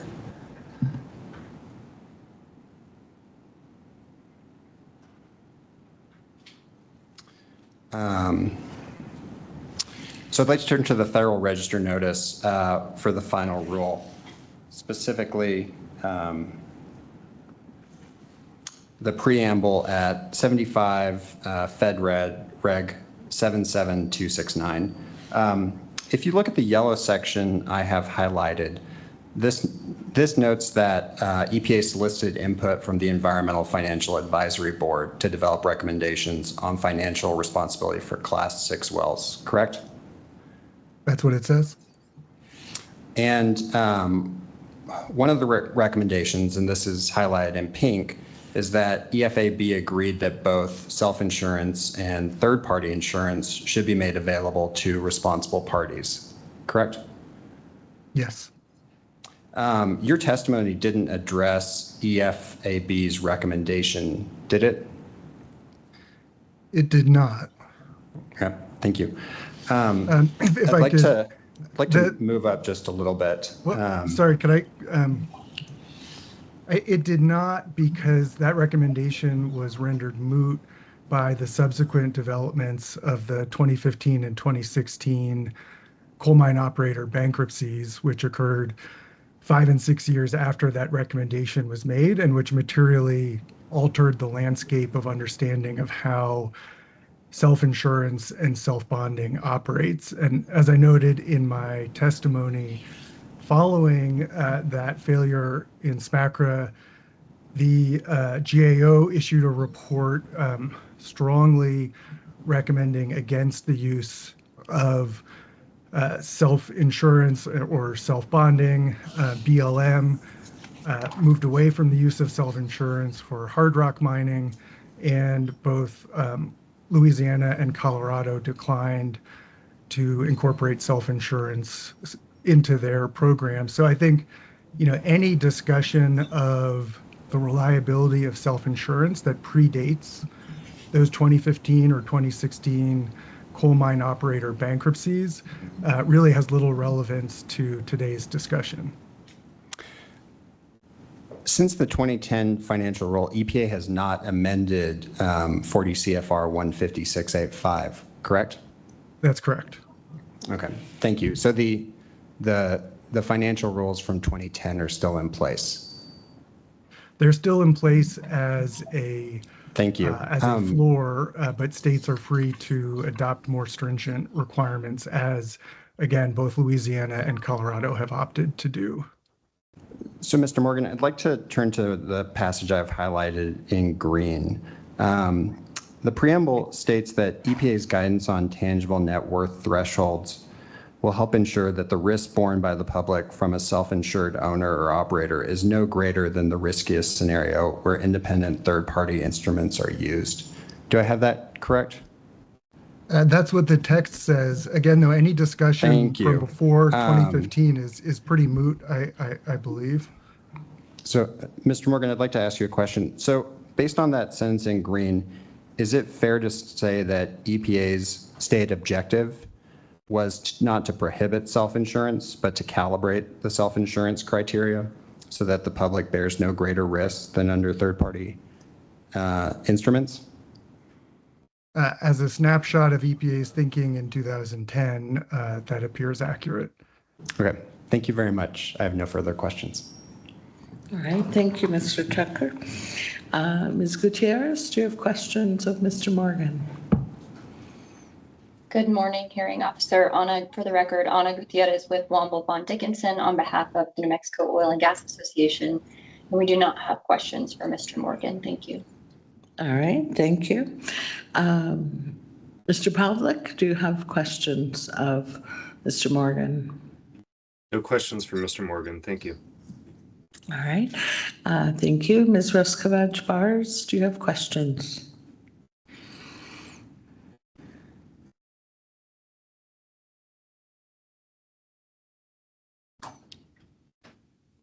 She may have stepped away. Can you see her on the platform, Sheila? No, I don't see her. Okay. Mr. Tremaine, do you have questions of Mr. Morgan? I think I just have a couple questions for Mr. Morgan. Let me find the right page here. Good morning, Mr. Morgan. Good to see you again since the last rulemaking. Jesse Tremaine for the Oil Conservation Division. I wanted to ask you about some of your testimony relates to the primacy applications in other states, and you discuss self-insurance kind of in two different ways. So if I can refer back to, and if you give me a minute, if you need, I can share a screen here, but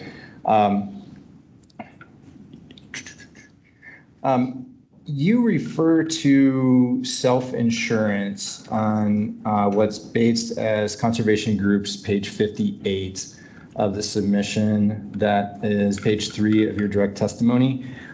You say, first, self-insurance is a flawed approach, et cetera. And then you say, second, guarantees, corporate guarantees similarly carry risks. So I just want to examine that for a second. Are you treating self-insurance and corporate guarantees as separate types of instruments in your analysis?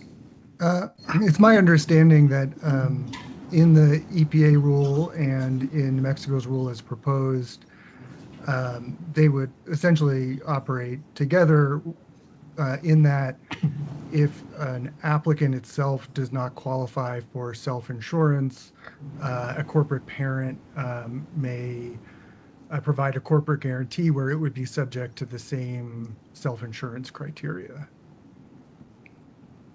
Okay. Any examples that you've provided where regulators have moved away from self-insurance? Have they moved away from corporate entity self-insurance, or have they also moved away from corporate guarantees? Do you understand my question? I believe I do. In both the Louisiana and Colorado programs, they eliminated the self-insurance item and therefore also eliminated the related corporate guarantee. Great, thank you. So in the proposed rule and the EPA rule, corporate guarantees and self-insurance fall within the same financial assurance provision. Would you agree with that? That's my reading, correct. Okay.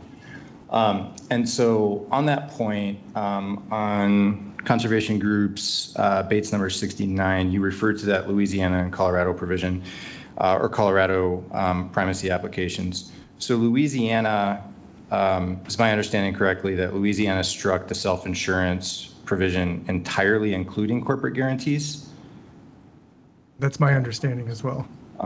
And are you aware of whether or not has Louisiana received primacy? It has, yes. Okay. Colorado, in your example, similarly struck both self-insurance and corporate guarantees? Correct. Okay. Have they received primacy? Not officially, although EPA earlier this year published a Federal Register notice where EPA determined that the Colorado program met all of the stringency requirements of the EPA program, and EPA recommended approval, but that approval has not yet been finalized. Okay. In your testimony, you rely on examples from the mining context and self-insurance there. In that BLM or that mining context, I have the same question. Has the BLM done away with self-insurance or corporate guarantees or both? I don't believe corporate guarantees were contemplated under the SMACRA provisions explicitly, and BLM has not,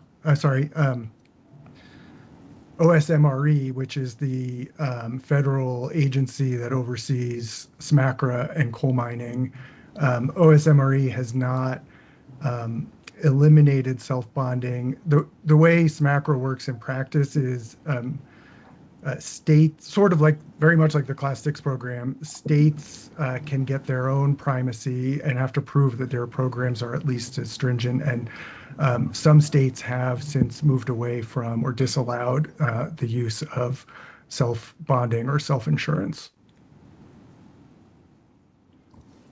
So is it, and just to recap, is it then your testimony that based on your analysis and the Louisiana example that if the commission were to strike self-insurance from this proposal, that the final rule would be at least as stringent as the EPA rule?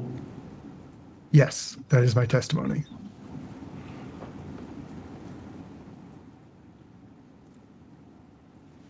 One moment.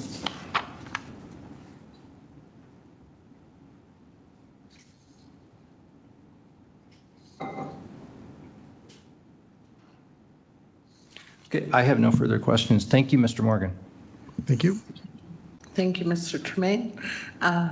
Ms. Rushing, is there any redirect?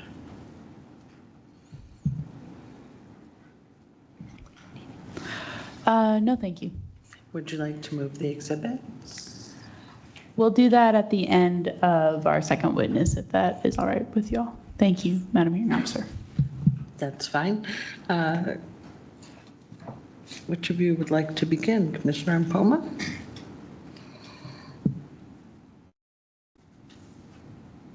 So I was going to ask the chair to see if he has questions. This is all legal. All right. Chair Chang, would you like to begin?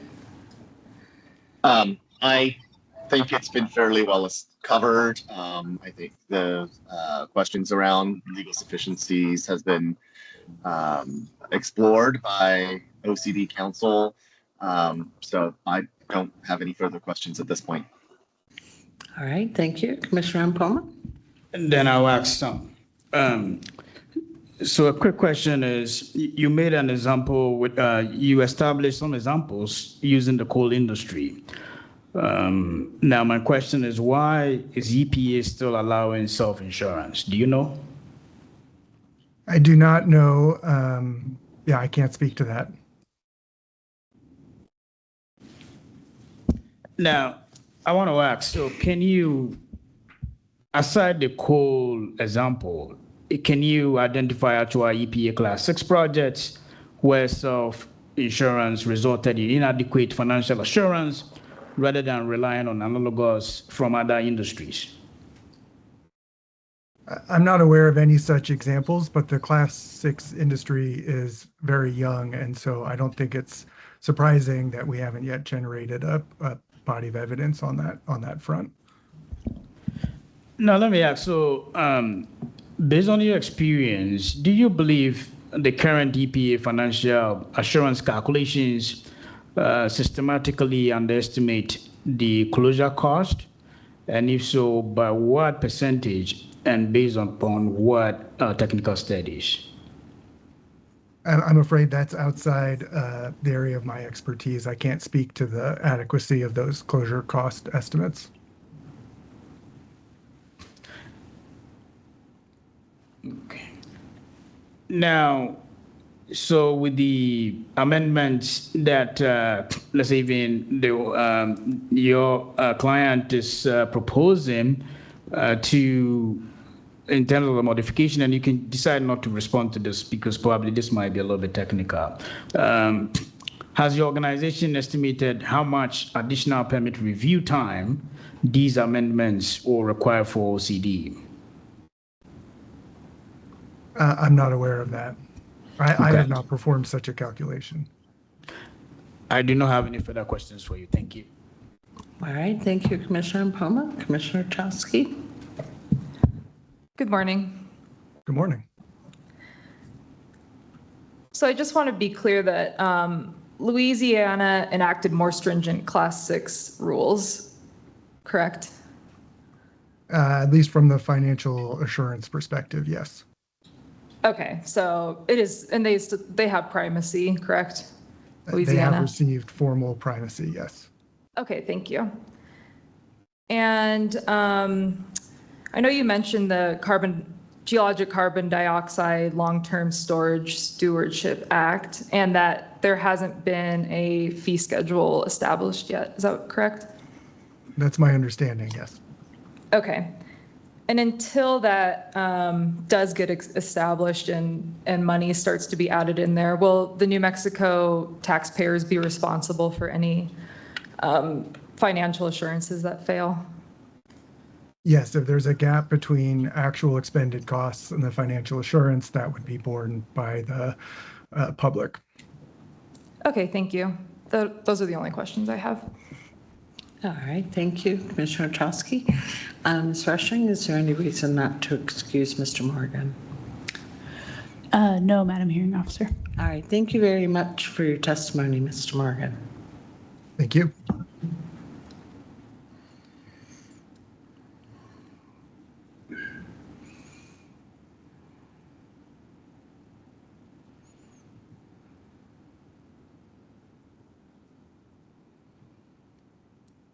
Are we moving now to the Oxy panel? Okay, Mr. Tucker? Yes.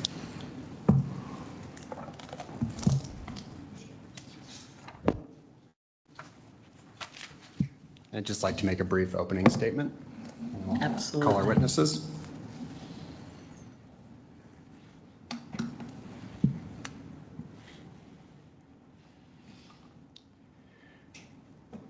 Good morning, Madam Hearing Officer, Chair, and Commissioners. My name is Aaron Tucker of Holland & Hart, and I represent Oxy USA in this rulemaking.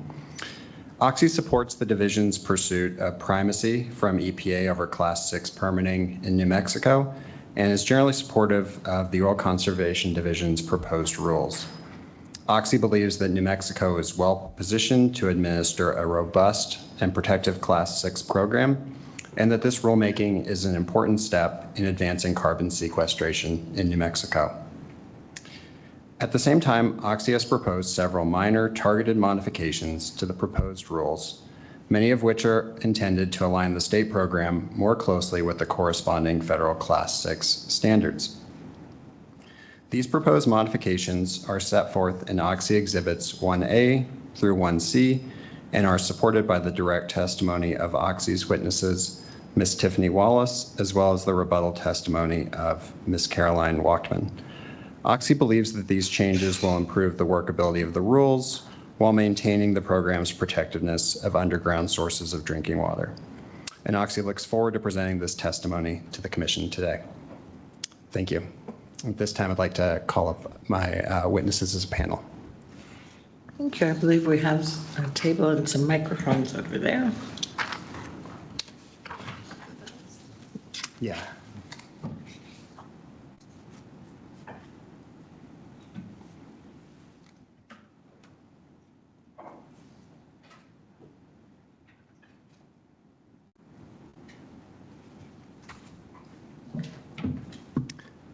And just going to share my screen so I can bring up the demonstrative exhibits, please.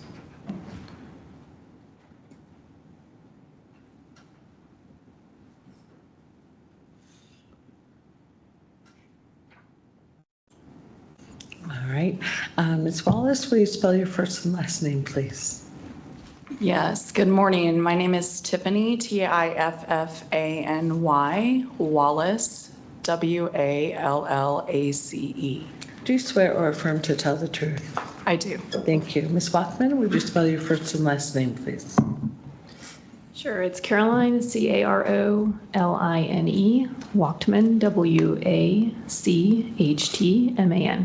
Do you swear or affirm to tell the truth? I do. Thank you. Go ahead, Mr. Tucker.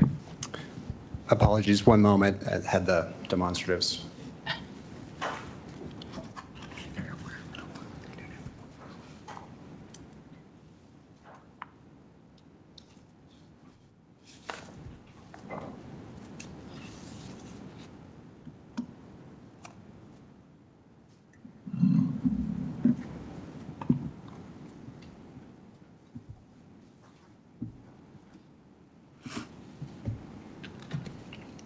Okay, thank you. Ms. Wallace, I'd like to start with you. Could you please state your name for the record and by whom you are employed? Yes, my name is Tiffany A. Wallace, and I am employed by Oxy USA, Inc. I live here in Santa Fe. I'm officed here in Santa Fe, and I am a policy manager for Oxy. Thank you. Are you familiar with the application filed in this matter? Yes, I am. And is Exhibit 1 a copy of Oxy's proposed modifications to the rule? Yes. And is Exhibit 2 a copy of your written direct testimony? Yes. Do you have any changes or corrections you'd like to make to your written testimony? I do. I have one change. In paragraph 43 of my direct testimony, we're talking about annual monitoring requirement. I stated as annual, that should be periodic, and everything else in my testimony translates to periodic. Thank you. And with that correction, do you adopt your written direct testimony today? Yes, I do. Okay, thank you. Ms. Wallace, have you previously testified before the New Mexico Oil Conservation Commission? Yes, I have. I've previously testified both as an Oxy employee here in a recent rulemaking, and then as well as testified before the commission in my role as the Deputy Director of the Oil Conservation Division. And could you please describe your educational background and professional experience briefly? Yes.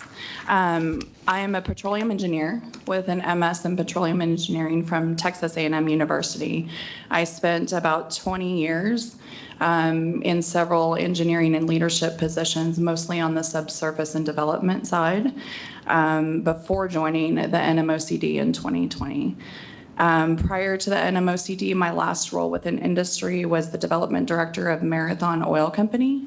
I oversaw all the gas assets within the Delaware Basin here in New Mexico, and responsibilities in that role would include managing over 100 employees and specialties such as the geosciences, reservoir engineering, planning roles, regulatory, production engineering, and operations.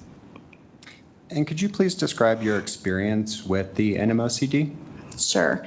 I was employed with EMNERD OCD from April 2020 through January 2023, and I was the Deputy Director of the OCD, and my duties included managing both the engineering and the environmental staff, rulemaking, industry guidance, budgets, and compliance.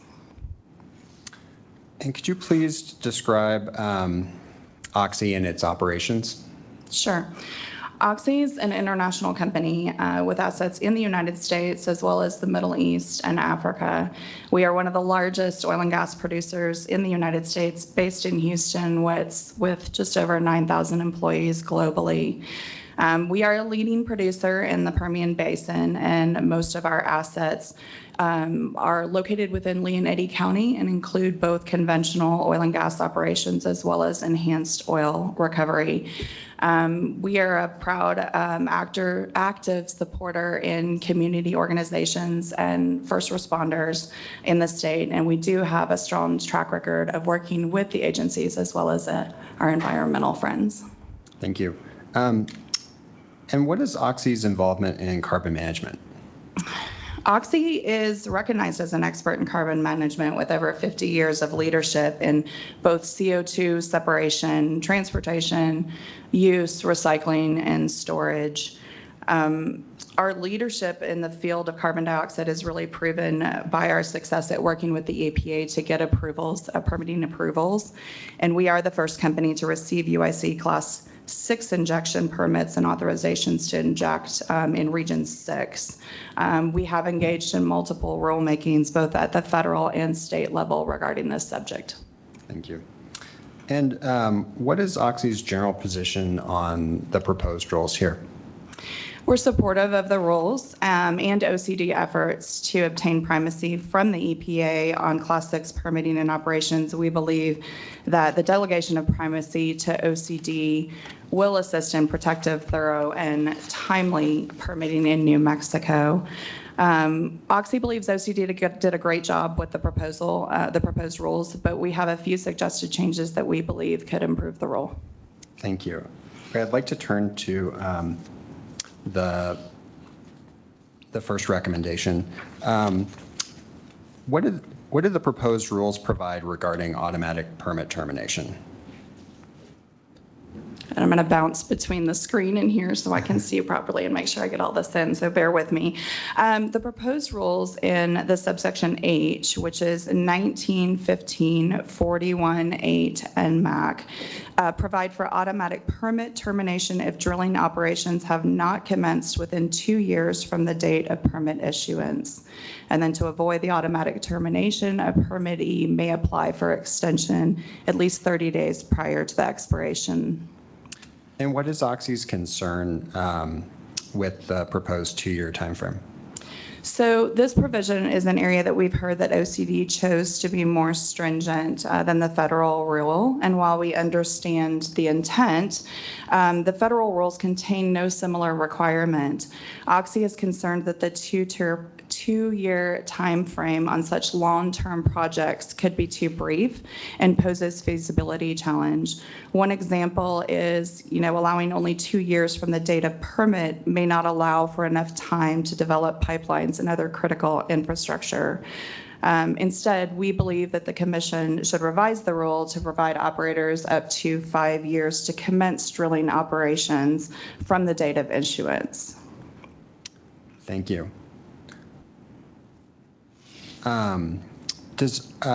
What is Oxy's position on an appeals process for permit decisions? Yes, we've heard a lot of this earlier when the OCD panel testified that the rules already address the appeals process. We don't disagree with that. However, the Class 6 rules do not specifically reference the relevant provisions, and Oxy would support those being called out within this rule, and specifically that's 1915-4-8 NMAC. We definitely don't want a separate appeals process. We just want it to be very clear in this rule what process this rule would follow. And I have heard it said that it's not necessary to add that language, but I do think that it's helpful and it gives regulatory transparency, and it certainly isn't harmful to add that citation. Thank you. I'd like to turn to the minor modification provision. What do the proposed rules provide regarding minor modification of permits? Sure. So this is subsection J of 1915-42-11 NMAC. It provides a list of changes to a permit that are considered minor modifications and therefore not subject to formal permit revision procedures. And what is Oxy's concern with the proposed provision, and what changes is Oxy proposing? right? So we believe that as written, it can create some unintended ambiguity. While it does list out certain provisions within the rule that are considered minor modifications, it does not include what we believe is full discretion for the director to decide other minor modifications that would be listed outside of that. The process can take more than 2 years to complete. They're very complicated projects, and in that time, it is likely that operating conditions, project plans, et cetera, could change that would necessitate a certification to improve the enforceability of the permit. So owners and operators, we believe, should be allowed to demonstrate to the director that an amendment is neither material nor a substantial operation nor creating an unsafe environment. Therefore, we propose a catch-all category in subsection J8 of 1915-4211 that would provide protection against USDWs while also improving and helping the permit timeline and discretion for the division. Thank you, Ms. Wallace. I'd now like to turn to the area of review reevaluations. What does the proposed rule provide regarding area of review reevaluations? So this is subsection E of 1915-43-9E NMAC. It provides for a fixed frequency of the area review evaluations, including initial reevaluation 2 years after injection begins and subsequent reevaluations not to exceed 4 years. And could you briefly describe Oxy's concerns with the proposed rule? Sure. In this particular case, we would really like to see the rule mirror the federal rule. The federal rule 40 CFR, and then there's a long list of numbers there if I need to cite it, provides a fixed frequency evaluation not to exceed 5 years. New Mexico, we believe, should match the reevaluation frequency to the federal rules. Once New Mexico is granted primacy, the projects that were permitted by the EPA will retain the same reevaluation frequency. A 5-year reevaluation period is appropriate because data collection and simulations, et cetera, that we've heard about this week are also time sensitive. And so using the 5-year fixed interval, which is the federal standard, would allow these projects to continue within the same time frame. And as stated by myself and others, these are very long lead, complicated projects. Thank you. I'd now like to turn to financial responsibility. What does the proposed rule provide regarding financial responsibility and self-insurance? This is subsection F1, little FV of 1915-43-9 NMAC, and it allows an owner or operator to self-insure to demonstrate financial responsibility for geologic sequestration projects. An owner or operator can satisfy the test by meeting various qualifications. And what changes what changes or financial tests does Oxy recommend? So Oxy recommends that the commission adopt the financials tests set forth in EPA's Haz Waste Regulations, Resource Conservation and Recovery Act, commonly called RCRA. If I need the citation, I can. It is in my testimony. And this test relies on tangible net worth rather than net working capital. It's my opinion and Oxy's opinion that relying on a financial fit test consistent with RCRA reflects the need for an owner or operator to demonstrate that they have the means to properly close operations if needed, while also accounting for the need for financially fit companies to deploy working capital as needed. Working capital is, of course, a measure of the day-to-day cash that's required to run a business. It's never traditionally intended to serve for long-term corporate liability indicators. Tangible net worth, however, is a better way to measure companies' ability to meet long-term liabilities and long-term solvency. Keeping large net capital is considered inefficient as a corporation and can lead to some poor decisions from a business management standpoint. And again, I'll just say these are long lead projects, and so we feel that the better measure is really tangible net worth. Thank you. Now I'd like to turn to the logging, sampling, and testing provisions. What do the proposed rules require regarding logging, sampling, and testing? This is subsection H, 1915-43-9 NMAC. It requires an owner or operator to run specific logs, surveys, and tests to determine and verify depth, thickness, porosity, permeability, and lithology of formation fluids and geologic formations. And what is Oxy's proposed change to those rules? So we recommend in subsection H to allow operators to use fit-for-purpose, site-specific logging and testing methods that are reflective of best management practices and the needs of the site and project. As it's written, the section prescribes and mandates tests that owners or operators must use. While we believe it to be protective, it's very much mirrors the federal rules. We believe it to be protective. It could be updated to be less prescriptive, and therefore creating, we think, a stronger rule for the state and the division to be protective towards the specific things that a site or a project may need. Some of the tests that are listed within the method and prescribed are outdated, provide redundant information. They can also increase well integrity risk and providing no real benefit that the other tests or other tests outside of that wouldn't provide.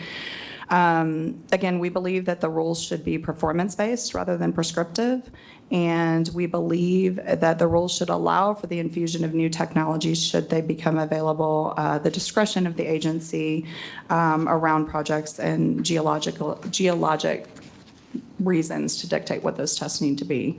I do want to mention that we have given this same feedback to on the federal rules in other venues. Thank you, Ms. Wallace. I'd like to turn to groundwater monitoring now. What do the proposed rules require regarding groundwater monitoring frequency? They require quarterly monitoring. The current rules do, the current draft. And what is Oxy's position on the quarterly monitoring requirement? Oxy's position is, again, that we mirror the federal rule and require periodic monitoring. And I recognize that periodic is not a very specific term. However, that's intentional, and we believe it creates for a better rule. The director having the ability to utilize discretion and select a monitoring plan that is fit for purpose for the site and the project is much more powerful for these projects. A periodic can mean 1 week, 1 month, 1 year, 5 years. And we also believe that the projects vary over time, and that frequency may need to be varied over time. Thank you, Ms. Wallace. Now I'd like to move to the final topic, emergency and remedial response. What do the proposed rules require regarding emergency and remedial response? So this is subsection O of 1915-43-9. There's a requirement for developing an emergency and remedial response plan. Subsection O5 requires that the plan be reviewed and updated at least every 3 years. And how's the proposed review period in the proposed rule compared to the federal requirement? So the federal regulations that are again found in the 40 CFR 14694 require owner and operator to develop and submit an emergency plan. However, the regulations require the plan be reviewed and amended as appropriate every 5 years. And Oxy proposes that the commission mirror the federal rule on this. Thank you. Does Oxy have any other proposed changes to this section? Yes, one small clarification. If evidence shows that the injected CO2 stream presents any endangerment to a USDW, the owner must cease injection. Oxy would like to see the language read, cease injection in the impacted well, and this is in the event that an operator has more than one injection well operating, that it is very clear. Again, this is another one. It's maybe implied, but it's clear to the regulated community to call that out, and it's certainly not harmful language to the rule. Thank you, Ms. Wallace. Does this conclude your testimony? It does. Thank you.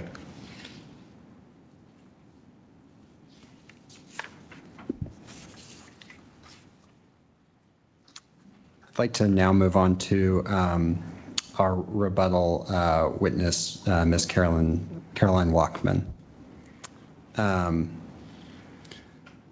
Ms. Wachtman, could you please state your name and employer? Yes, so my name is Caroline Wachtman, and I'm employed by Oxy, officed in Houston, and my current duties include managing CO2 storage projects in Texas. Thank you. And are you familiar with the application filed in this matter? Yes, I am familiar. Is Exhibit 3 a copy of your written direct testimony? Yes, that's correct. Do you have any changes or corrections you'd like to make to your written direct testimony? No, I do not.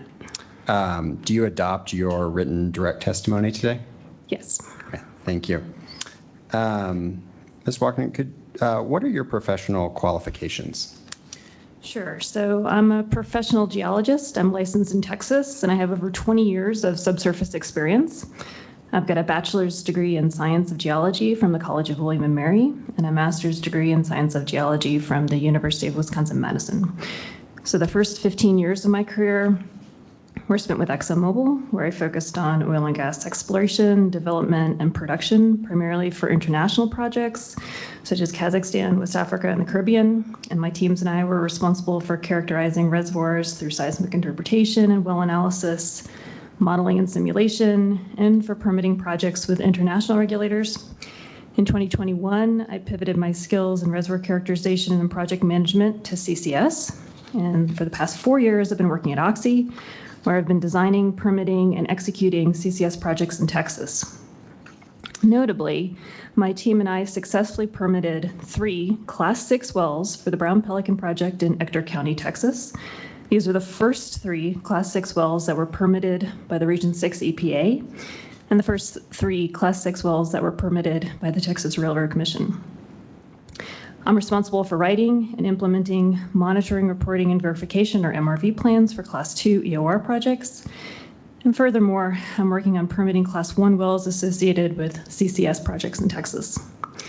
In addition to that, I'm an active member of the International Standards Committee, or ISO Committee, for 27914, which is the international standard for long-term storage of CO2, and I'm the project lead for a work stream on legacy well risk assessment.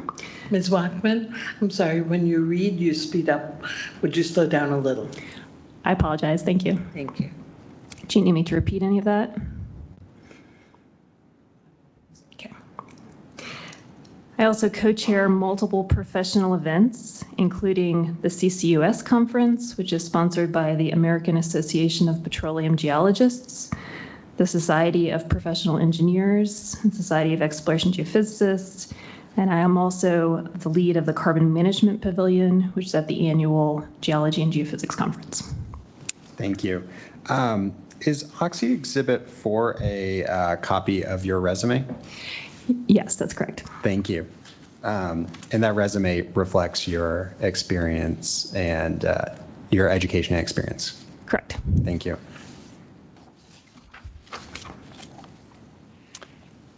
Could you briefly describe the purpose of your rebuttal testimony?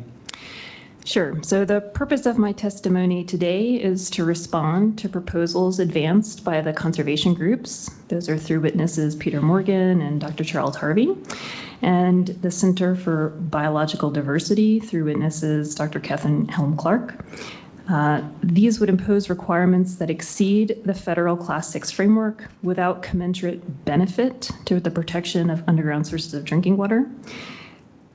They would render Class 6 permitting in New Mexico unworkable and would place New Mexico out of step with the federal program and with other primacy states. Thank you. I'd like to start with this first slide.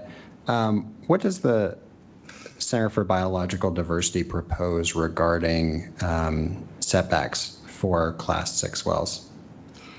Sure. So they're proposing mandatory half-mile setbacks within schools, libraries, community centers, or other areas. And in addition to that, no new oil or gas wells could be sited within 10 miles of any existing Class 6 well. Does Oxy support a fixed distance setback requirement for Class 6 wells? No. So Oxy does not support a fixed distance setback requirement for Class 6 wells. And so the federal Class 6 program is risk-based and site-specific. The EPA's rulemaking in 2010 considered but rejected fixed distance buffers in favor of modeled AORs because it's really the geology and not surface use that determines a subsurface risk. So this proposed language extends far beyond Class 6 wells and the idea of prohibiting siting of any new oil, gas, or injection wells within a half mile of a school or residence if within a 10-mile radius of a Class 6 well could potentially be limiting in areas such as the Permian Basin, where there are potentially hundreds of wells within 10 miles of potential sequestration sites. And finally, and importantly, the proposal really conflates subsurface and subsurface risks. So the subsurface risk is already addressed through the EPA's AOR framework. Thank you. I'd now like to move on to 10-mile site characterization. What does the Center for Biological Diversity propose regarding site characterization? Sure. So CBD proposes a mandatory site characterization area that extends 10 miles from any new Class 6 injection well. And the purpose of that would be to investigate transmissive fractures or faults. And what are Oxy's concerns with this proposal? So Oxy does not support a mandatory 10-mile site characterization radius, in part because a 10-mile radius encompasses a huge area, so 314 square miles. It's larger than any of the other AORs that I'm aware of have been proposed for Class 6 projects, and it's not based on any site-specific criteria or data. So the federal rule and EPI guidance, state regulations, none of them require a similar kind of fixed distance, and the 10-mile figure is arbitrary. There is an existing EPA rule which determines what an AOR and site characterization should look like, and those involve both regional and site-specific characterizations that are based on site-specific criteria. Thank you.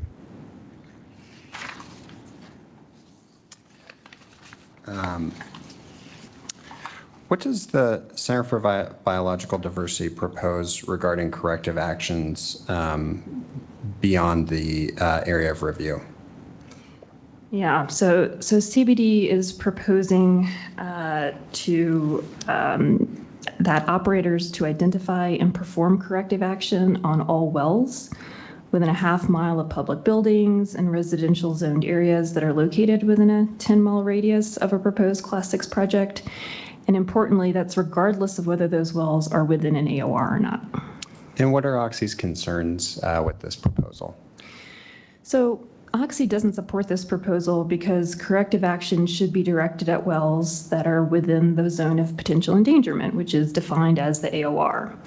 And so wells that are not at risk for potential leakage would not and shouldn't be considered. The AOR framework delineates where regulatory action is necessary, and extending corrective action obligations beyond it based on surface proximity separates out that subsurface risk from any kind of surface risk. Thank you. Okay, I'd now like to turn to the area of review. What do the conservation groups proposed regarding the definition of the area of review? So a couple of proposals here, but in general, it's to redefine the area of review as the union of the modeled pressure front and the CO2 plume extent, and then also to require mandatory ensemble modeling. And what are Oxy's concerns with this redefinition? So Oxy opposes redefining the AOR as the union of the pressure front and the plume extent, in part because the existing federal definition of AOR already encompasses both plume and pressure-driven endangerment. That's how an AOR is defined. So defining the AOR at the pressure front scale could potentially make monitoring and corrective action obligations impossibly large if we are to look at that 10-mile radius, and unworkable for a commercial scale project. So we have Region 6 EPA permitted project, and we've determined and we can demonstrate that that AOR delineation is appropriate. It accounts for pressure effects within the existing framework. There's not additional work that's needed. Thank you. What do the conservation groups propose regarding an intensive corrective action area? Yeah, so the conservation groups have proposed to define an intensive corrective action area that would be based on the maximum CO2 plume boundary extent across all of the model simulations, so considering all of the sensitivities, and then putting an additional buffer of half that distance of the maximum plume extent in addition to that extent. And what are Oxy's concerns with this proposal? So Oxy does not support this proposal because there's no federal rule, no EPA guidance, no state guidance or state rule that would establish a similar kind of intensive corrective action area. The 50% figure is arbitrary, and there is already a mechanism for evaluating and reevaluating an AOR. It uses existing models and existing operational data to update that AOR as appropriate, and an additional corrective action area isn't required. Thank you. Turning to 3D seismic characterizations, what do the conservation groups propose regarding 3D seismic characterization? So conservation groups have proposed mandatory 3D seismic characterization of the full AOR. And does Oxy support mandatory 3D seismic coverage? So Oxy does not, and so while 3D seismic is a great tool, as a geologist I do love to use it. However, there are maybe many situations where a combination of 2D and 3D is appropriate, or 2D data is appropriate. 3D seismic is maybe not necessary or not cost effective at every site. And if the AOR includes a pressure front, as proposed by Dr. Harvey, 3D seismic would cover hundreds and hundreds of square miles. Thank you. What do the conservation groups propose regarding third-party verification? So the conservation groups have proposed mandatory, independent, certified third-party verification of the modeling ensemble that's used to delineate the area of review. And what are Oxy's concerns with that proposal? So Oxy does not support a mandatory third-party verification because the Oil Conservation Division will already be reviewing and approving the AOR model.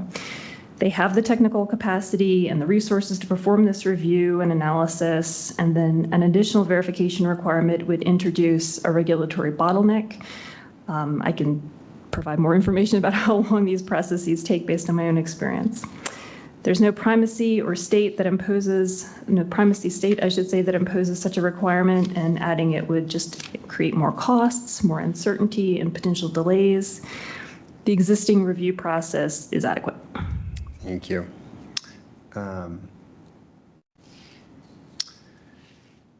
What do the conservation groups propose regarding area of review reevaluations?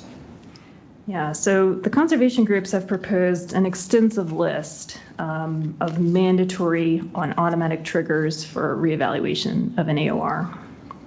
And what are Oxy's concerns with those proposals?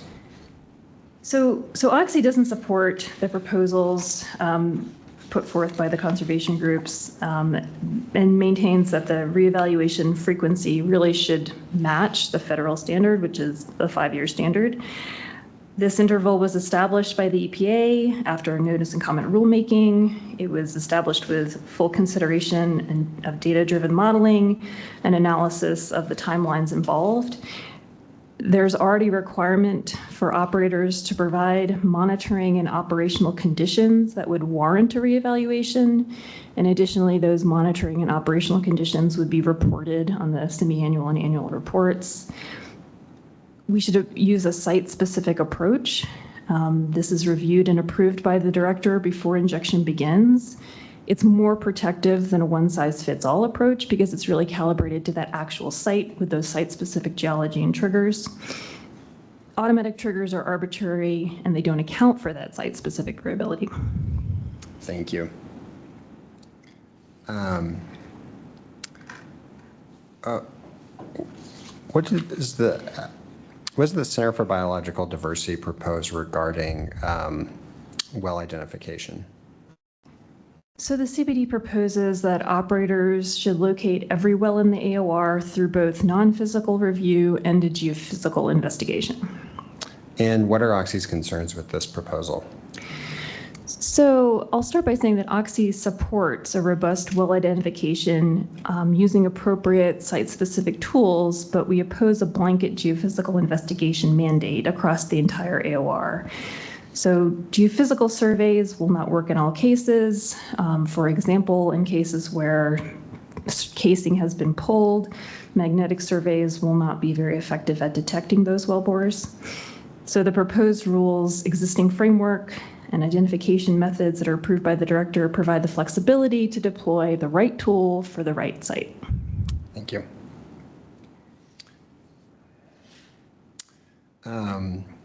What do the conservation groups propose regarding financial assurance? Yep, so as we heard earlier this morning, the conservation groups oppose self-insurance and propose to eliminate it from the proposed rules. And what are Oxy's concerns with those proposed changes? So as we've discussed, we oppose eliminating self-insurance because it would place New Mexico out of step with the federal program and other primacy states. The proposal to delete any other instrument satisfactory to the director, it's contrary to the federal regulations and the director's need for flexibility. And it precludes the director from utilizing future financial assurance products. Thank you. Okay, moving on to the logging requirements. What does the Center for Biological Diversity propose regarding logging requirements? So CBD is proposing to add sonic density and porosity logging requirements. And what is Oxy's concern with this proposal? So in general, Oxy doesn't support prescriptive logging requirements because we really believe through experience that the rules should be performance-based. So you're not collecting data for the sake of collecting data, you're collecting data to help answer a specific geologic question. And this allows for evolving technology, it allows for site-specific characterization, and it's at the director's approval. Thank you. Interference tests. Now moving on to interference tests. What does the Center for Biological Diversity propose regarding interference tests? So the CBD proposes that no operator shall use interference tests or any other injectivity test that requires more than one borehole to penetrate the injection zone. And does Oxy support this prohibition? So Oxy does not, and it's unclear whether this prohibition is targeting the test methodology or that there would be multiple boreholes in the injection zone. So if the concern is there would be multiple boreholes, that risk is already addressed with well construction guidance and mechanical integrity testing requirements. And by prohibiting a particular type of test limits the tools for characterization and potentially would result in less information or less useful information available to the operator and the director. Thank you. What does the Center for Biological Diversity propose regarding the maximum injection pressure? So CBD proposes to reduce the maximum injection pressure from 90% to 80% of the fracture pressure in the injection zone.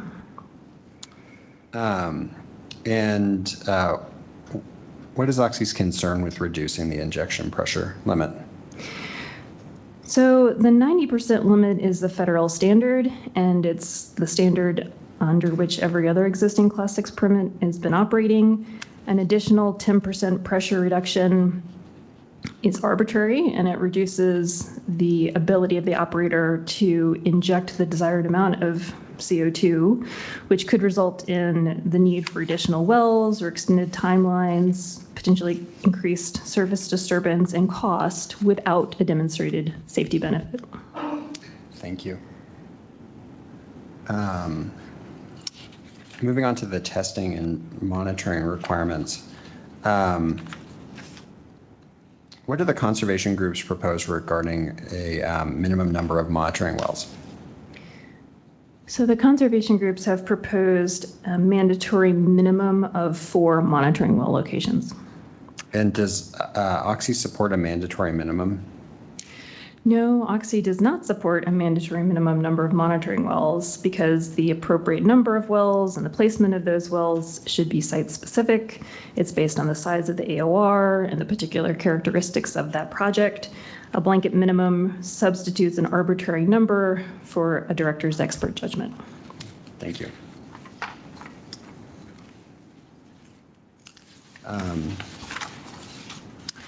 What do the conservation groups propose regarding surface air monitoring? So the conservation groups have proposed that surface air monitoring be mandatory rather than discretionary. And what are Oxy's concerns with that proposal? So surface air monitoring can be effective, but only over a very small area, and an area that is located very close to a wellbore, for example. It cannot even cover an area of like a well pad, let alone an area of a large AOR. And the proposed rules already authorize the director to require surface air monitoring if it's needed and where warranted.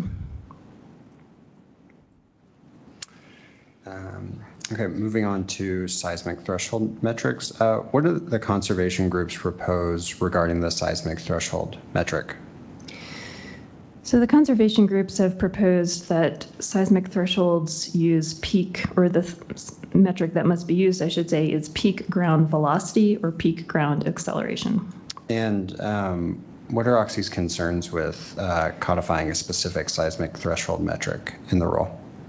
So peak ground velocity, peak ground acceleration, while they're valid metrics, they're not the only defensible approaches. So the rule should preserve flexibility to select a methodology that's suited to the site or suited to other of New Mexico's projects and other well classes rather than locking in one specific metric for Class 6.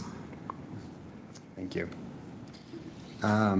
What do the conservation groups propose regarding pressure fall-off tests?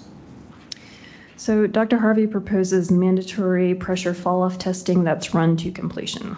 And what are Oxy's concerns with this change? So it's a little bit unclear sort of what the proposal is intended to require here, because the proposed rules already require fall-off tests every 5 years. In some of the commentary that went along with the proposal, there was a mention of a DFIT test, but mandating a specific tool would preclude the use of the best available tool at that particular site to obtain the information that's needed. Thank you. Okay, what do the conservation groups propose regarding material compatibility recertification? So the conservation groups have proposed periodic material compatibility recertification of the monitoring well against current CO2 corrosion knowledge. And what are Oxy's concerns with this proposal? So the purpose of demonstrating material compatibility is to demonstrate mechanical integrity. And the framework for demonstrating mechanical integrity is already addressed in the rules. So a requirement for material compatibility should be adaptable to the subsurface conditions that are experienced by that particular well, meaning that wells that are completed in an injection zone will experience different fluids than wells that are completed in a confining zone, for example. The rule just should be consistent with the existing requirements. Thank you. Turning to the reporting requirements, what do the conservation groups propose regarding reporting of gauge malfunctions? So the proposal is for mandatory reporting of all gauge malfunctions and instrumentation failures. And what are Oxy's concerns with this proposal? So the challenge here is that it's really overbroad. So routine instrumentation issues such as storms rolling through that could cause communication issues, calibration events, those sorts of things, they do not indicate mechanical integrity or USDW endangerment. So the gauge malfunctions should be reported if they're indicating any kind of loss of mechanical integrity, but there may be other reasons why they are not indicating loss of mechanical integrity. Thank you. Okay, final topic. What do the conservation groups propose regarding on-site staffing? Yep, so the conservation groups are proposing that at least one employee must be on site or otherwise available at all times to carry out an emergency response. And what are Oxy's concerns with this proposal? So Class 6 wells are monitored remotely with continuous recording devices, alarm systems, and automated shutoff controls. Personnel will periodically visit for visual inspections, but there's no federal regulation that mandates continuous on-site presence. And this is particularly challenging in remote areas. So remote monitoring with automated shutdowns provides real-time response, and the proposed rules already require automatic shutoff systems to be integrated with alarms, 24-hour director notification, and implementation of an improved emergency response plan. Thank you. And finally, what do the conservation groups propose regarding gauge malfunctions? Yeah, so similar to what we talked about in the reporting requirements section above, the conservation groups are proposing a 24-hour reporting and shutdown for every gauge malfunction that lasts longer than a week. And what are Oxy's concerns with this proposal? So similar to the response on the previous item, 24-hour reporting and shutdown for every gauge anomaly would generate immaterial notifications and could potentially obscure significant events with unnecessary shutdowns. Thank you. And does that conclude your rebuttal testimony? It does, thank you. Thank you very much. Thank you very much, panel and Mr. Tucker. Let's take a lunch break before we turn to questioning today of the Oxy panel. Come back at 12:45. Thank you.